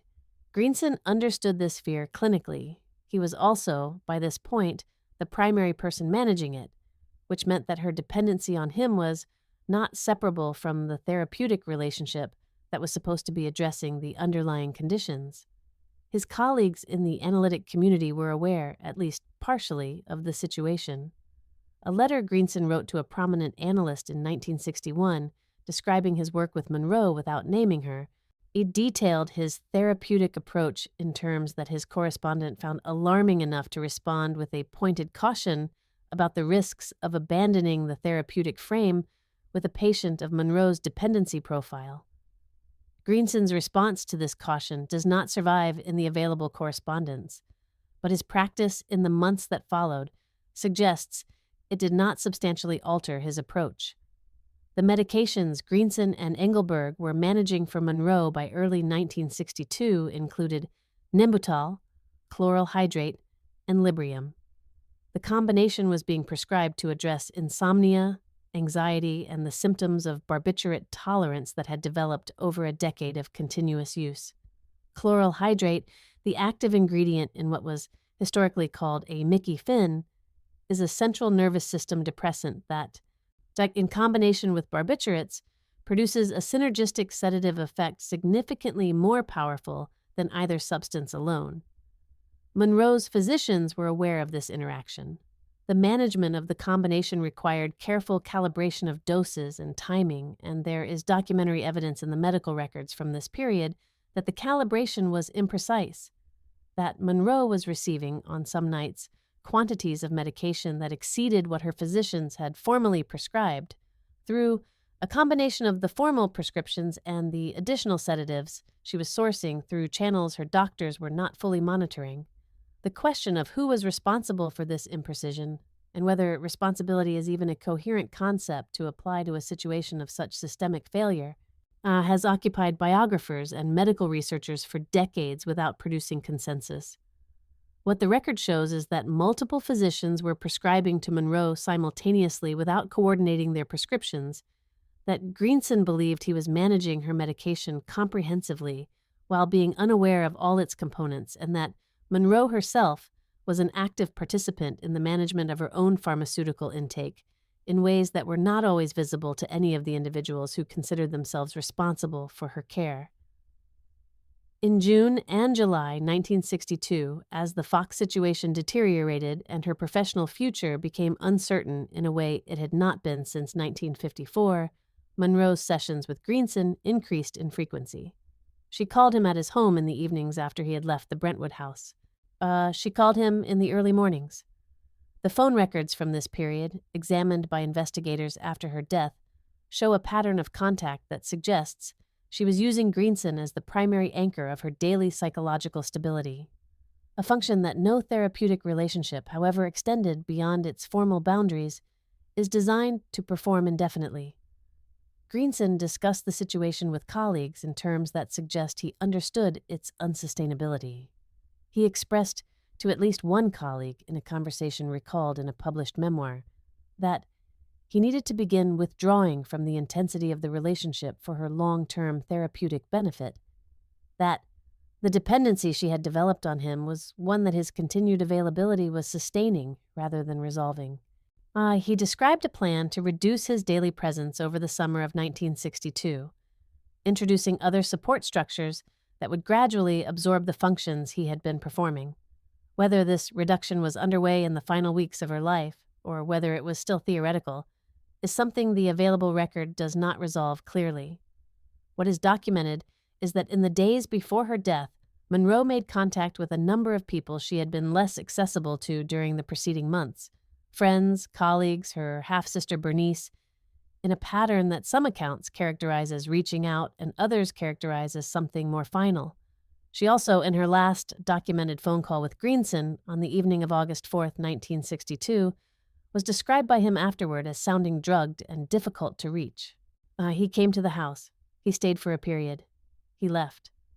The subsequent sequence of events, the hours between his departure and the discovery of her body, the people who were called and in what order, the condition of the room and what it contained, has been the subject of investigation, speculation, and contested reconstruction for more than 60 years. Greenson gave his account to the police the following morning. He also gave it to the press and to biographers and in private correspondence, consistently and without significant variation until his death in 1979. The account placed his role in the final hours of Monroe's life within the frame of a physician who had done what he could. His colleagues in the analytic community did not publicly dispute this account during his lifetime. And the psychoanalytic literature he left behind, the textbook, the papers, the case studies written for professional audiences, made no reference to Monroe or to the theoretical problems his management of her case had produced. The textbook is still in use in some graduate programs. The first documented contact between Marilyn Monroe and John F. Kennedy occurred at a party in Los Angeles in 1954, though the encounter was brief and unremarkable by the accounts of people present. The relationship that developed between them in the early 1960s was of a different character entirely, conducted at the intersection of political power, celebrity, and a social world in which the two categories were becoming, under the particular cultural conditions of the Kennedy administration, deliberately and publicly intertwined. Kennedy understood that proximity to Hollywood glamour served his political image in ways that previous presidents had not systematically cultivated, and his administration's social calendar reflected this understanding with a consistency that was strategic rather than incidental. Monroe's entry into this world was not accidental, and it was not simply the result of her physical appeal to a man known for his physical appetites. She was introduced into Kennedy's social circle through the mediation of Peter Lawford, the British actor who had married Kennedy's sister Patricia in 1954 and who occupied in the social architecture of both Hollywood and the Kennedy family a position of useful connectivity. Lawford hosted gatherings at his Santa Monica beach house that drew from both worlds: politicians, actors, journalists, figures from the entertainment industry whose fame gave the gatherings a specific luminosity. And it was in this context that Monroe and Kennedy moved from acquaintance to something more sustained. The precise nature and duration of Monroe's relationship with John Kennedy has been the subject of speculation so extensive and so frequently contaminated by wishful or sensational reconstruction that arriving at what the documentary record actually establishes requires a deliberate effort of reduction. What the record shows is this: they met socially on multiple occasions between 1961 and 1962. They communicated by telephone with a frequency that Kennedy's staff was aware of and managed with the careful discretion of people who understood its political sensitivity. And Monroe believed, for a period whose length is difficult to establish precisely, that the relationship had a significance to Kennedy that extended beyond its obvious physical dimension. Whether she was right about this is something the record does not resolve. Kennedy's capacity for compartmentalization, a quality his biographers have documented across his political and personal life with consistent evidence, makes it genuinely impossible to determine from the outside what, if anything, he felt toward Monroe beyond the desire that was visible and the political liability that was evident to everyone around him. His staff, his brother Robert, and the political advisors who managed the administration's public image were not primarily concerned with Kennedy's feelings. They were concerned with exposure, and their management of his relationship with Monroe was conducted within that framework. The apartment Monroe maintained in New York during her visits to the city, she divided her time between New York and Los Angeles throughout 1961 and into 1962, was serviced by a telephone that, according to accounts from people with access to her life during this period, she used to call Kennedy's private White House line with a frequency that Kennedy's staff found increasingly problematic. The calls were not always returned. When they were returned, the conversations were brief. Monroe, by several accounts from people she confided in, interpreted the brevity as the necessary caution of a man in a politically exposed position managing genuine feeling, rather than as what it more likely was: the managed contact of a man performing the minimum maintenance required to avoid a scene.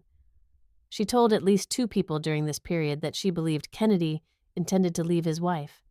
There is no evidence that Kennedy gave her direct reason to believe this. There is evidence that she constructed the belief from materials that were insufficient to support it, from the attention he gave her when they were together, from the access she had to his private contact information, from the symbolic weight she placed on the invitation to sing at his birthday fundraiser at Madison Square Garden. The invitation was real. Its significance in Kennedy's calculation was almost certainly not what Monroe read into it. The preparation for the birthday performance consumed weeks. Ace Monroe worked with a vocal coach, selected the arrangement, had the dress designed and constructed, the Jean-Louis gown that required her to be sewn into it, whose cost and craftsmanship were those of a garment made for a specific and unrepeatable occasion. She was late to the event because she was not, in any final sense, ready for what she was about to do, which was not simply sing 12 lines to a president, but make a declaration in the most public possible venue of something she had not been invited to declare. Kennedy's reaction at the podium, the smile, the leaning toward his companion, the quip that he could now retire from politics having had "Happy Birthday" sung to him in that manner, was received by the room as charming and was recorded by the cameras as charming and was experienced by Monroe, shed by accounts from people she spoke to afterward as something that did not feel the way charming things feel. She attended the post-performance party at the apartment of United Artists President Arthur Krim. Kennedy was there. They spoke. The specifics of what was said are not in the record. What is in the record is that within weeks of the Madison Square Garden appearance, Monroe's access to Kennedy was effectively terminated. The mechanism of termination was Robert Kennedy. Robert Kennedy had been aware of his brother's relationship with Monroe and had managed his concern about it, the political exposure it represented, the instability Monroe's condition introduced into an already delicate situation, with the particular efficiency of a man whose primary professional skill was damage control. In the late spring and early summer of 1962, Robert Kennedy became, in the accounts of several people close to Monroe during this period, the point of contact through whom communication with the Kennedy family was routed, a substitution that Monroe initially interpreted as an expansion of her access to the family, and that was, in operational terms, its management. Monroe and Robert Kennedy met on multiple occasions during this period, including at Lawford's Beach House and at social gatherings in New York and Los Angeles. The relationship that developed between them has been characterized in accounts ranging from mutual romantic involvement to deliberate political management, and the available evidence does not fully support either characterization to the exclusion of the other. What seems established is that Robert Kennedy was attentive to Monroe in ways she found significant, that she told people she trusted that she believed his interest in her was genuine, and that she was, during this period, in a psychological state, isolated, pharmaceutical dependent, professionally embattled, that made her particularly vulnerable to the particular form of attention that powerful men had always been capable of directing at her when it was useful to do so. By July 1962, the Kennedy contact had stopped. The private phone numbers Monroe had been given, numbers that bypassed the White House switchboard and the Justice Department's public lines, were no longer in service when she called them. Lawford, who had served as the social infrastructure of the whole arrangement, became unavailable in ways that were systematic enough to be deliberate. Monroe called Bobby Kennedy's office at the Justice Department. His secretary took the messages. The calls were not returned. She told her psychiatrist. She told Pat Newcomb, her publicist. She told Jean Carmen, a friend and neighbor.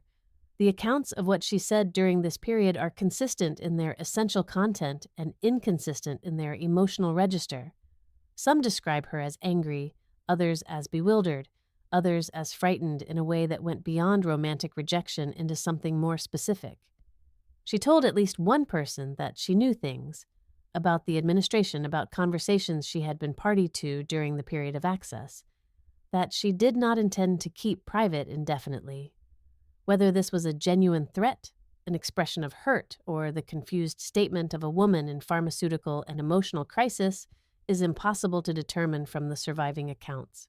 But what is documentable is that people in the Kennedy orbit were aware of it and were concerned about it. FBI Director J. Edgar Hoover, who had been building files on Monroe's associations with politically sensitive figures since the early 1950s, her marriage to Arthur Miller, whose HUAC exposure had made him a subject of bureau interest, had given Hoover an entry point, was receiving reports from informants in the Lawford social circle throughout this period.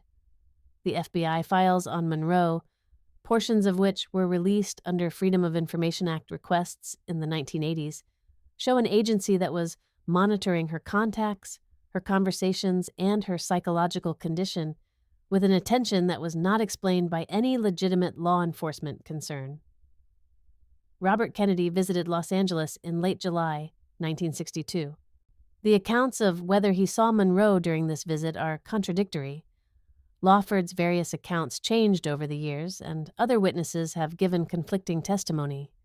What is established is that Monroe, in the final 2 weeks of July and the first days of August, was in a state of distress that the people around her observed and responded to with varying degrees of appropriate concern.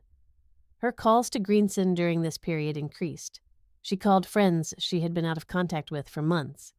She gave an interview, the Life magazine conversation with Richard Merriman, published after her death, in which she spoke about the future with a specificity that suggested she was thinking about it seriously, about films she wanted to make, about the kind of work she had not yet been given conditions to do.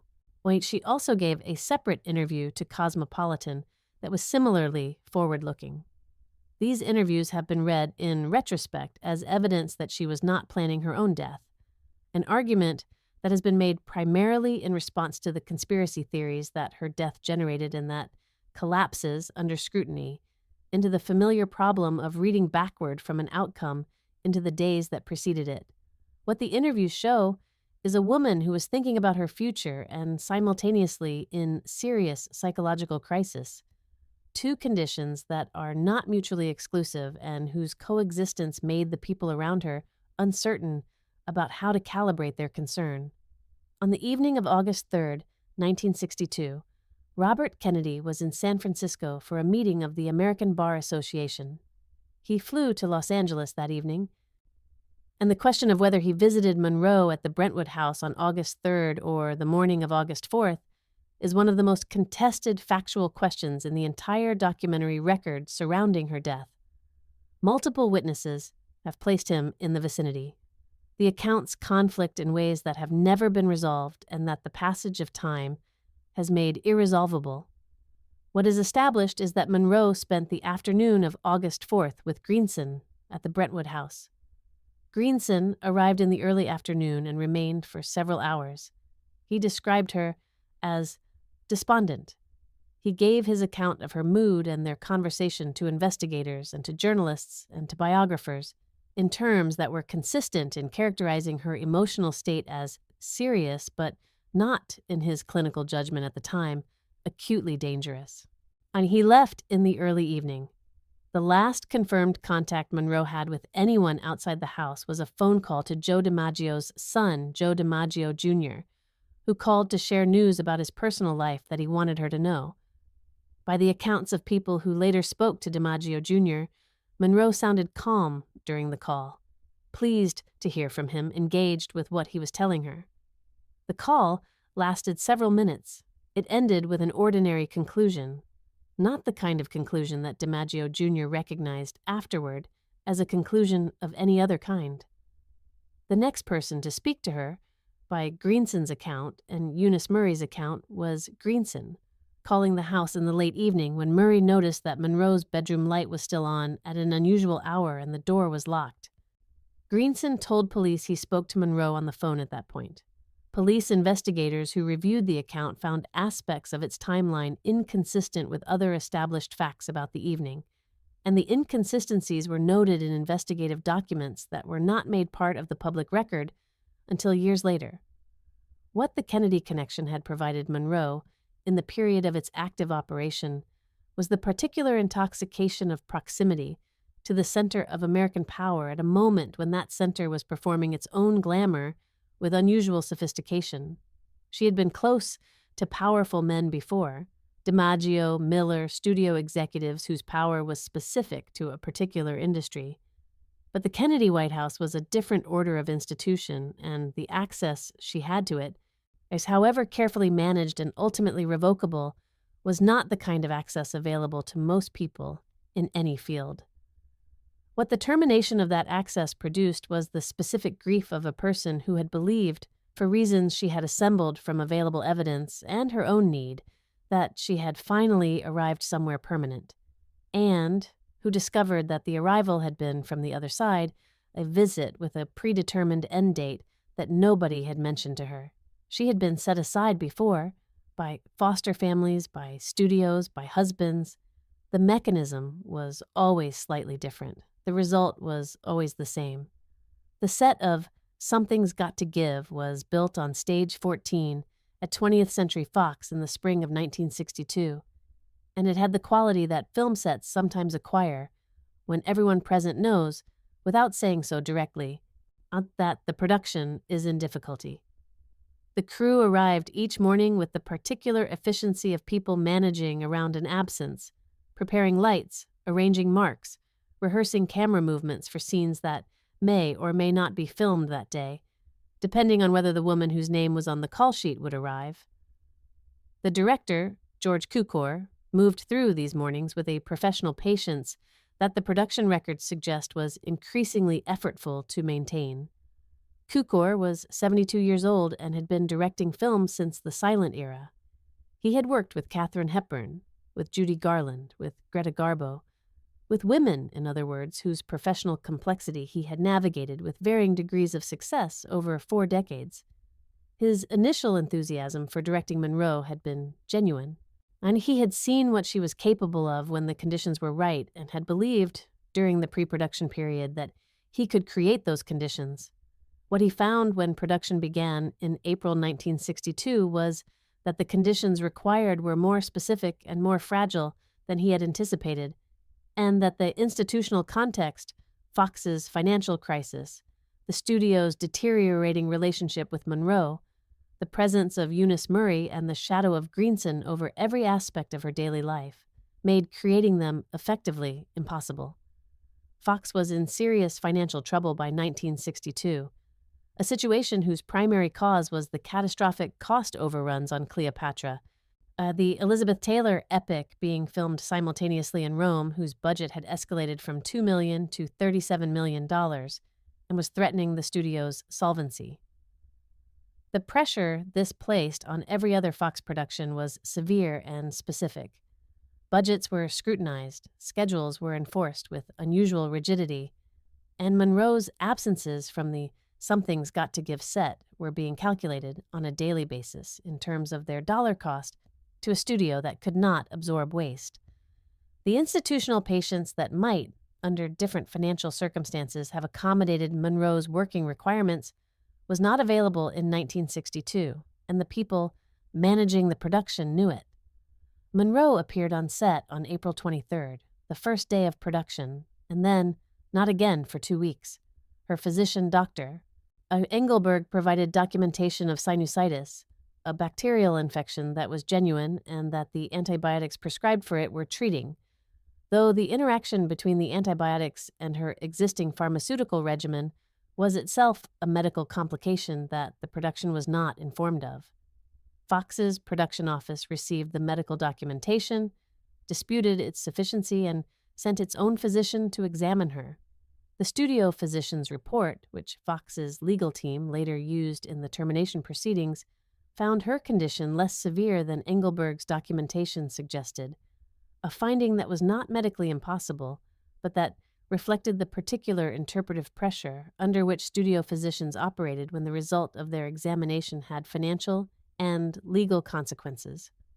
When Monroe was on set, the footage was extraordinary. The existing rushes from Something's Got to Give, portions of which have been broadcast in documentaries and which were examined by the film's editors at the time, show a woman whose physical presence in front of the camera retained, at 35, the quality that had made her commercially irreplaceable at 25. Cukor's notes from the days she appeared describe a performer who, given adequate preparation time and adequate patience from the crew, was producing takes of genuine quality. The scene most frequently cited from the surviving footage is a domestic sequence in which Monroe's character interacts with children, playing the role of her estranged family. A scene whose emotional texture, visible in the rushes, came from something real that Cukor had the sense to simply allow to develop rather than direct with precision. The swimming scene was filmed on May 23, 1962. Monroe arrived on set that morning in a bathing suit and a flesh-colored lining. Between takes, with the photographers who had been admitted to the set recording everything, she removed the bathing suit and completed several takes swimming nude. The decision was hers. She had discussed it with Cukor beforehand, framing it as a publicity strategy to counter the concurrent attention being given to Elizabeth Taylor's topless scenes being rumored from the Cleopatra set in Rome. Cukor permitted it. The photographs were released to the press that afternoon and appeared in publications across the country within days. The photographs achieved what she had intended. The coverage they generated was extensive and almost entirely positive in tone, a remarkable thing for a woman whose professional reputation had been systematically eroded by Fox's public commentary on her absences and her conduct. She was on the front page of newspapers in a context that was not about her failures. She had engineered this. The studio, which had been building a case for her termination, found itself temporarily unable to sustain the termination narrative in the face of a publicity wave that contradicted it. 2 weeks later, she was fired anyway. The termination letter, dated June 8, 1962, cited the Madison Square Garden appearance and the accumulated production absences. Fox simultaneously announced that it was replacing Monroe in Something's Got to Give with Lee Remick and retaining Dean Martin as her co-star. Martin refused. His contract gave him co-star approval and he exercised it, informing Fox that he had agreed to make the film with Monroe and would not make it with anyone else. The production collapsed. Fox eventually announced it was abandoning Something's Got to Give entirely, a decision whose financial logic, the footage already shot with Monroe, was the only production asset the film had generated. The studio could not publicly acknowledge without undermining its termination case. Monroe spent the weeks following her firing in a state that the accounts of people around her describe with consistent concern. She was at the Brentwood house most of the time, seeing Greenson daily, calling friends in patterns that suggested she was managing something she could not fully stabilize. She also, in the same weeks, began negotiations with Fox for her reinstatement, a process conducted through her attorneys and through intermediaries who understood that Fox needed her back for the same reasons it had needed her before, and that its public posture of punitive termination was not sustainable against the commercial reality of her value. In late June and early July, she gave the Life magazine interview to Richard Merriman. The conversation took place over multiple sessions at the Brentwood house, with Monroe speaking in a way that Merriman later described as more unguarded than any interview he had conducted in his career. She talked about the Fox firing with a precision that was neither bitter nor resigned. She named what had happened, described the studio's behavior with specificity, and positioned herself as someone who understood the mechanisms that had been applied to her and who was not finished. She talked about what she wanted to do, the films, the work she had not yet had conditions to attempt. She talked about her analysts in terms that were carefully modulated but that conveyed to anyone listening closely a level of ambivalence about Greenson's role in her life that she had not previously expressed in a recorded context. Merriman asked her what she wanted people to know about her. She said she wanted them to know that she was not what they had decided she was. The interview was completed in mid-July. It was scheduled for publication in the August 17, 1962, issue of Life. Monroe would not live to read it. On July 4, 1962, Monroe attended a party at Peter Lawford's beach house. The gathering included members of the Kennedy social circle and several Hollywood figures. The accounts of her behavior at the party are contradictory in their details and consistent in their overall impression that she was in a state of significant pharmaceutical impairment, that her mood was volatile, and that Several people present were sufficiently concerned about her condition to discuss it with each other during and after the event.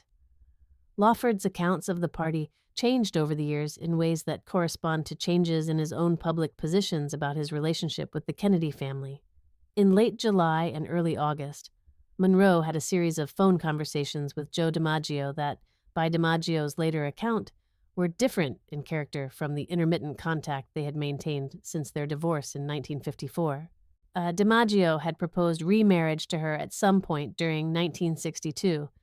The exact timing is disputed, and Monroe had not refused outright. The conversations in July and August were, by DiMaggio's account, moving toward an agreement. He told this to friends, and the friends told it to biographers, and the biographers have generally treated it with the uncertainty appropriate to information transmitted through several layers of retrospective reconstruction. What is certain is that DiMaggio was in contact with Monroe regularly in the final weeks of her life. What is certain is that he was planning to travel to Los Angeles to see her. What is certain is that he did not arrive in time, and that when he arrived, it was for a different reason.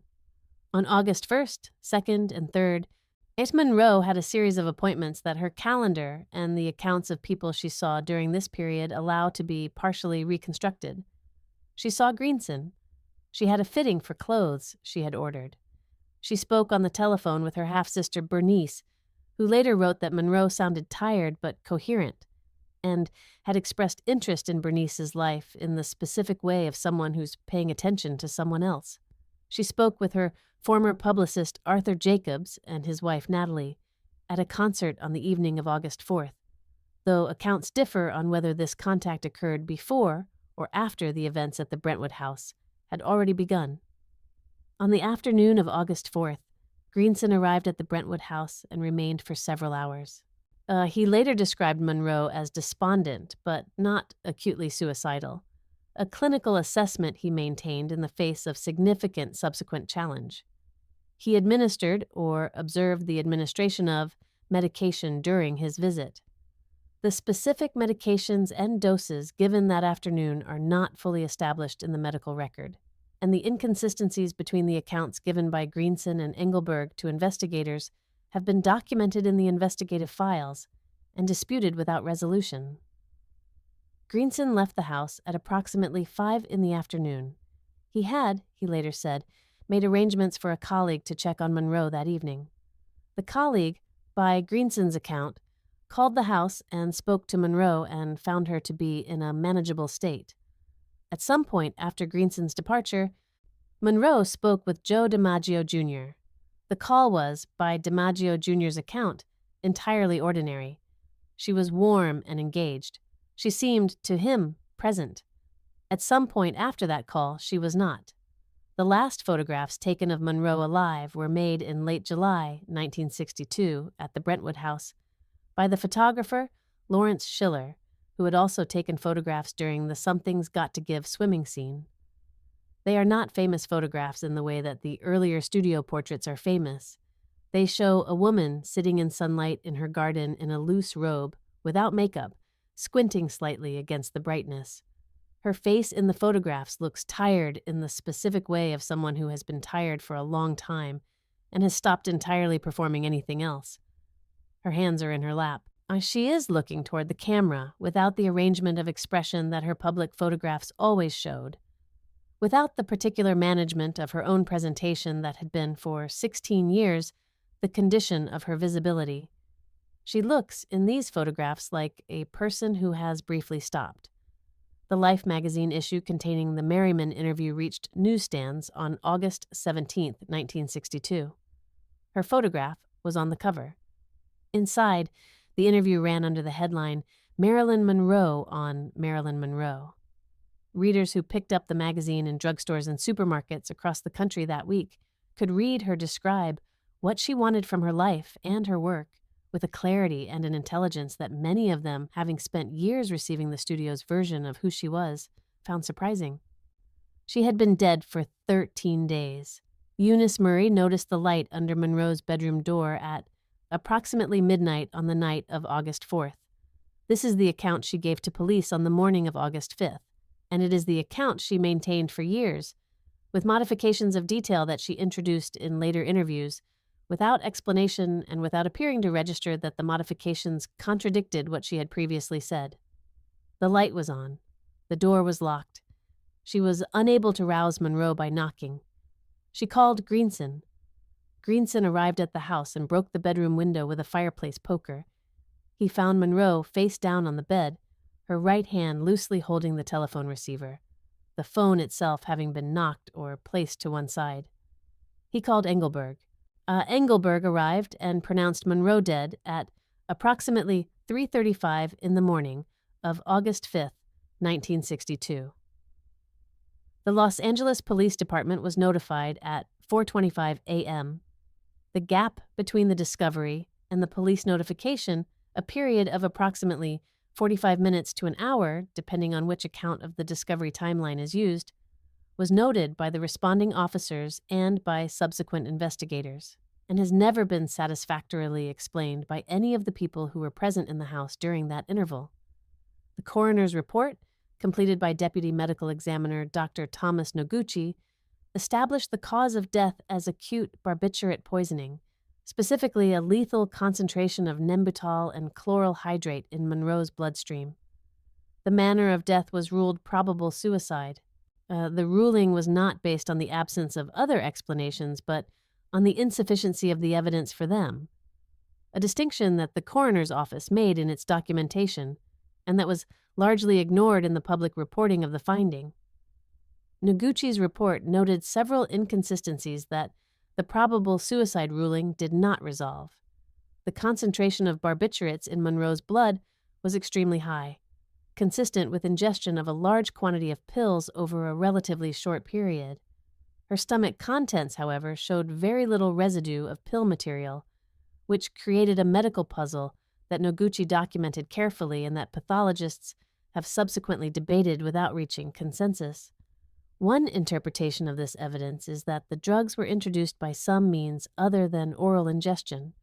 Another is that the time elapsed between ingestion and death was sufficient for the stomach to process the material.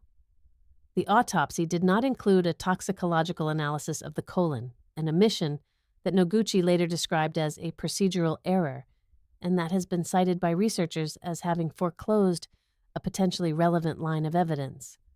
The glass of water that would have been necessary to swallow the number of pills the blood concentration implied was not found in Monroe's bedroom. The pill bottles found at the scene, there were multiple, including a nearly empty bottle of nembutal prescribed by Engelberg, were counted, and their contents reconciled with their prescription dates in a process that the initial police investigation documented inadequately, and that subsequent investigations have attempted, with limited success, to reconstruct. The police investigation of Monroe's death was closed within days of her death. The decision to close it was made by the Los Angeles Police Department under its then-chief, William Parker, a man with documented connections to the Kennedy political operation, and with institutional reasons to prefer a rapid and uncontroversial resolution of a case whose complications pointed in directions that were not, for the department, professionally comfortable. The files from the initial investigation were subsequently found to be incomplete in ways that investigators who examined them decades later described as unusual for a case of this profile. Missing witness statements, absent interview transcripts, gaps in the chain of documentary evidence that had no administrative explanation. In 1982, the Los Angeles District Attorney's Office conducted a threshold investigation, a preliminary inquiry into whether sufficient new evidence existed to warrant reopening the case. The investigation, conducted by investigator Ronald Carroll and assistant DA Ronald Carignan, reviewed available evidence, interviewed surviving witnesses, and produced a report that concluded there was insufficient evidence to establish that Monroe's death was other than a probable suicide or accidental overdose, while also documenting, in the body of the report, a series of evidentiary questions that the 1962 investigation had not answered, and that the threshold investigation was itself unable to resolve. The report was filed. The case was not reopened. What the FBI files, you're released progressively through Freedom of Information Act requests. Beginning in the 1980s, added to the public record was a picture of an agency that had been monitoring Monroe's life with an attention that its own internal documentation struggled to justify on legitimate law enforcement grounds. The files contained wiretap summaries, informant reports, and surveillance assessments covering Monroe's associations, her conversations, her movements, and her psychological condition during the final years of her life. Hoover's personal interest in the Monroe file was documented in the internal routing of materials. Summaries were flagged for his attention in ways that suggested his interest exceeded the normal director's oversight of field operations.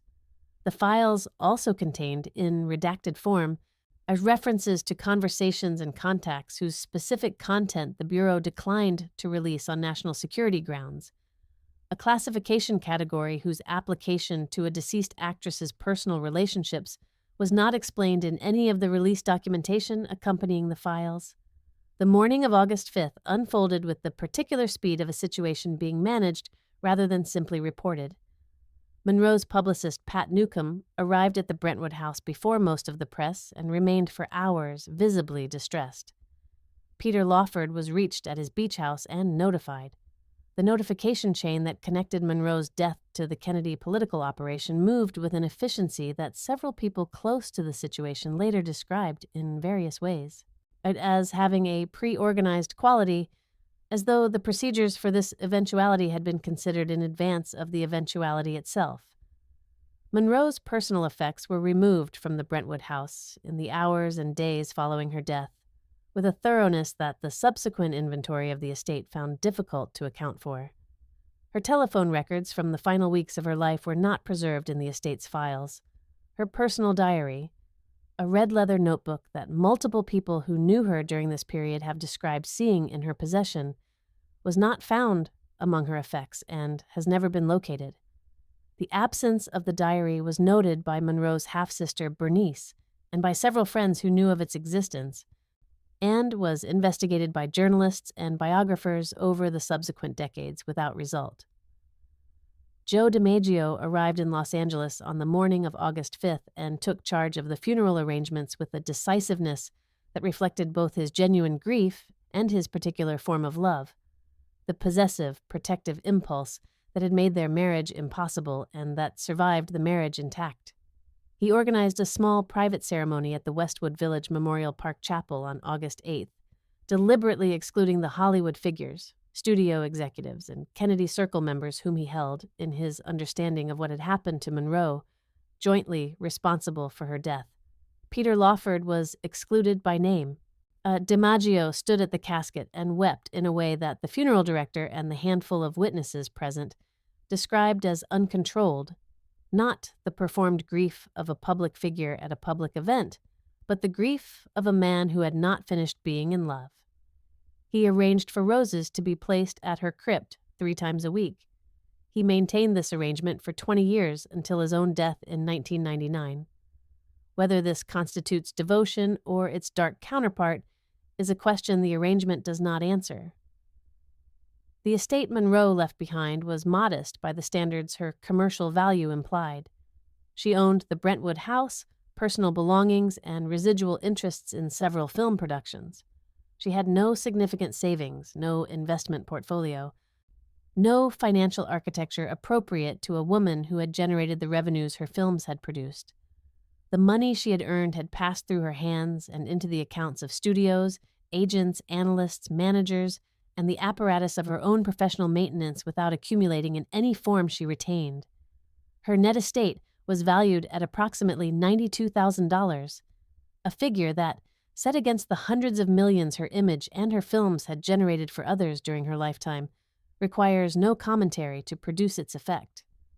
Her will left the bulk of this estate to Lee Strasberg, with smaller bequests to her half-sister Bernice, to her former housekeeper Lena Pepitone, and to a psychiatric facility in memory of her mother Gladys, who was still alive and who had been receiving support from Monroe's income for years.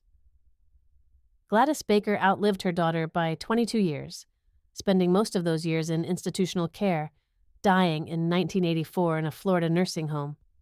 The reports of people who interacted with Gladys Baker during her final decades describe a woman who spoke about Norma Jean with a mixture of pride and incomprehension, who understood that her daughter had become famous without fully understanding what that fame had cost.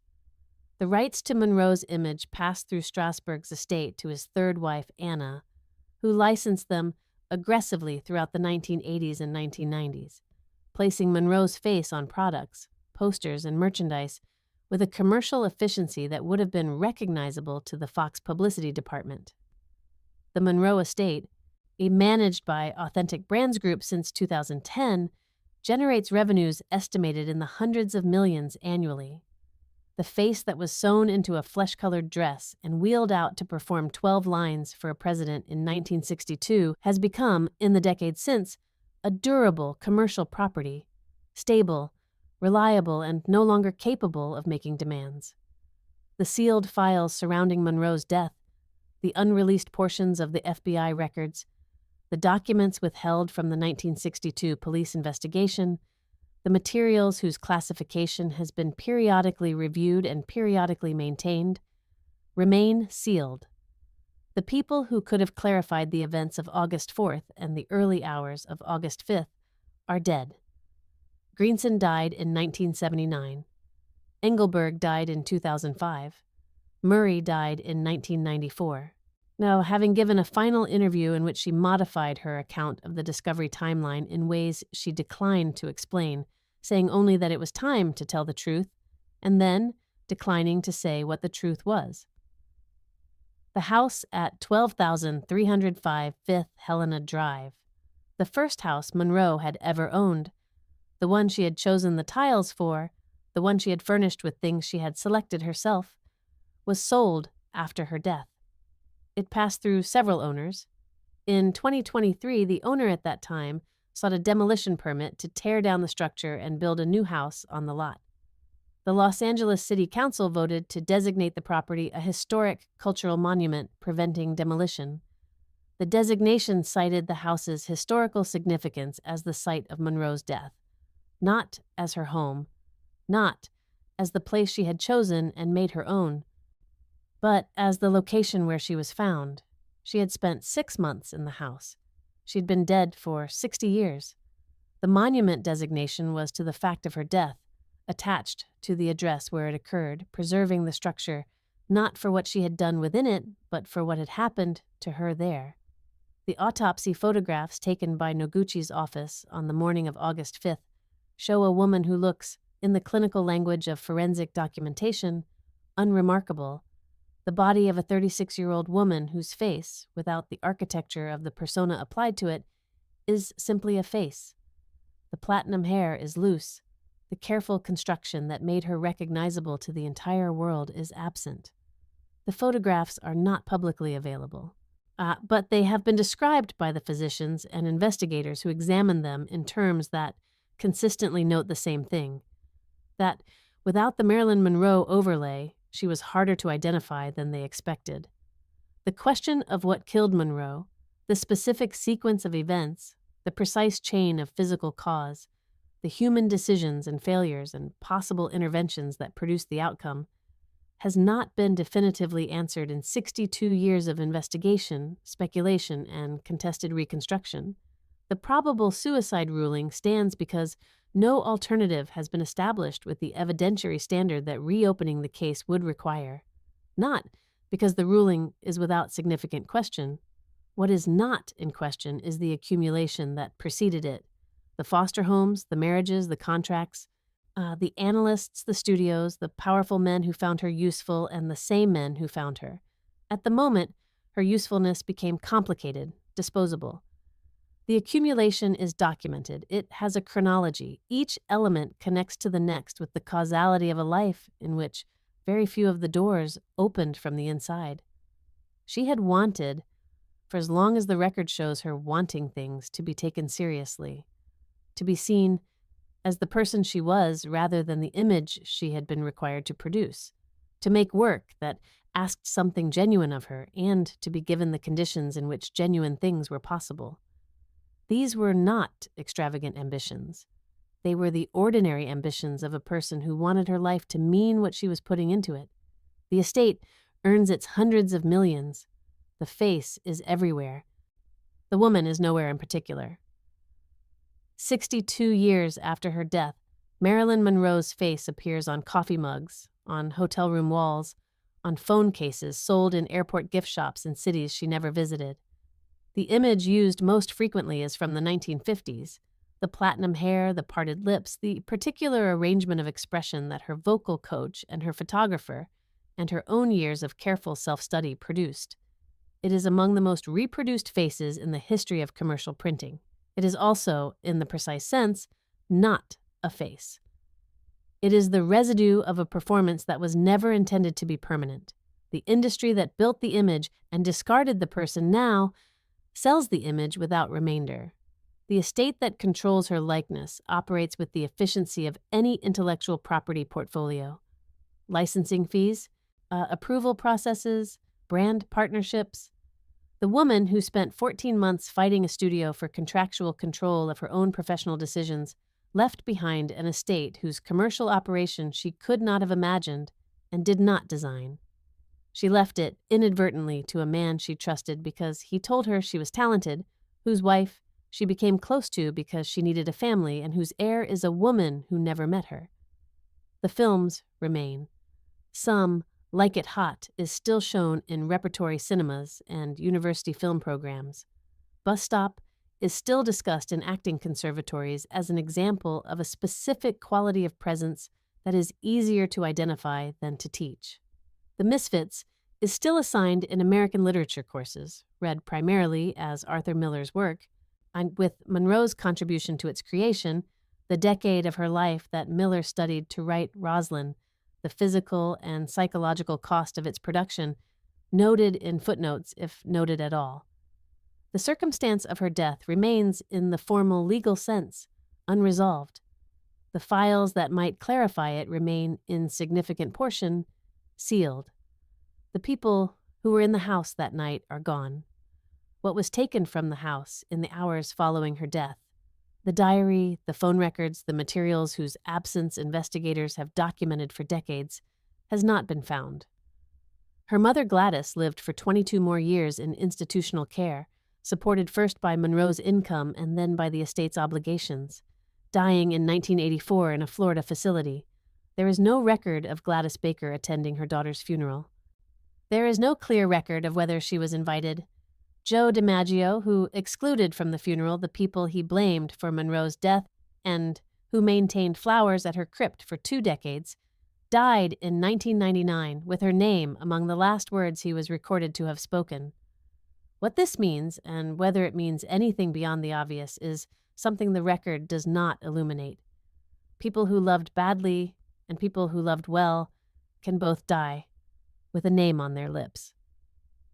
The questions that Monroe spent her life asking, about who she was when the persona was removed, about whether the person underneath was worth the same attention as the image above, were never answered to her satisfaction.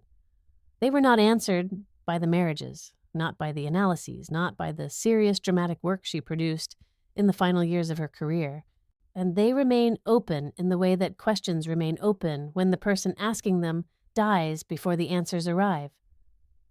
She was 36 years old. She had been, in the full sense of that phrase, in the public eye for 16 years, which means she had been evaluated, processed, reproduced, marketed, disputed, and discarded across a span of time that was, for her, almost an entire adult life. What she had managed to be within and despite those 16 years is visible in the work and in the accounts of people who knew her when the cameras were not running. It is not nothing. It is also not what she wanted. The lights in the Brentwood house have been off for 62 years. The image is lit everywhere.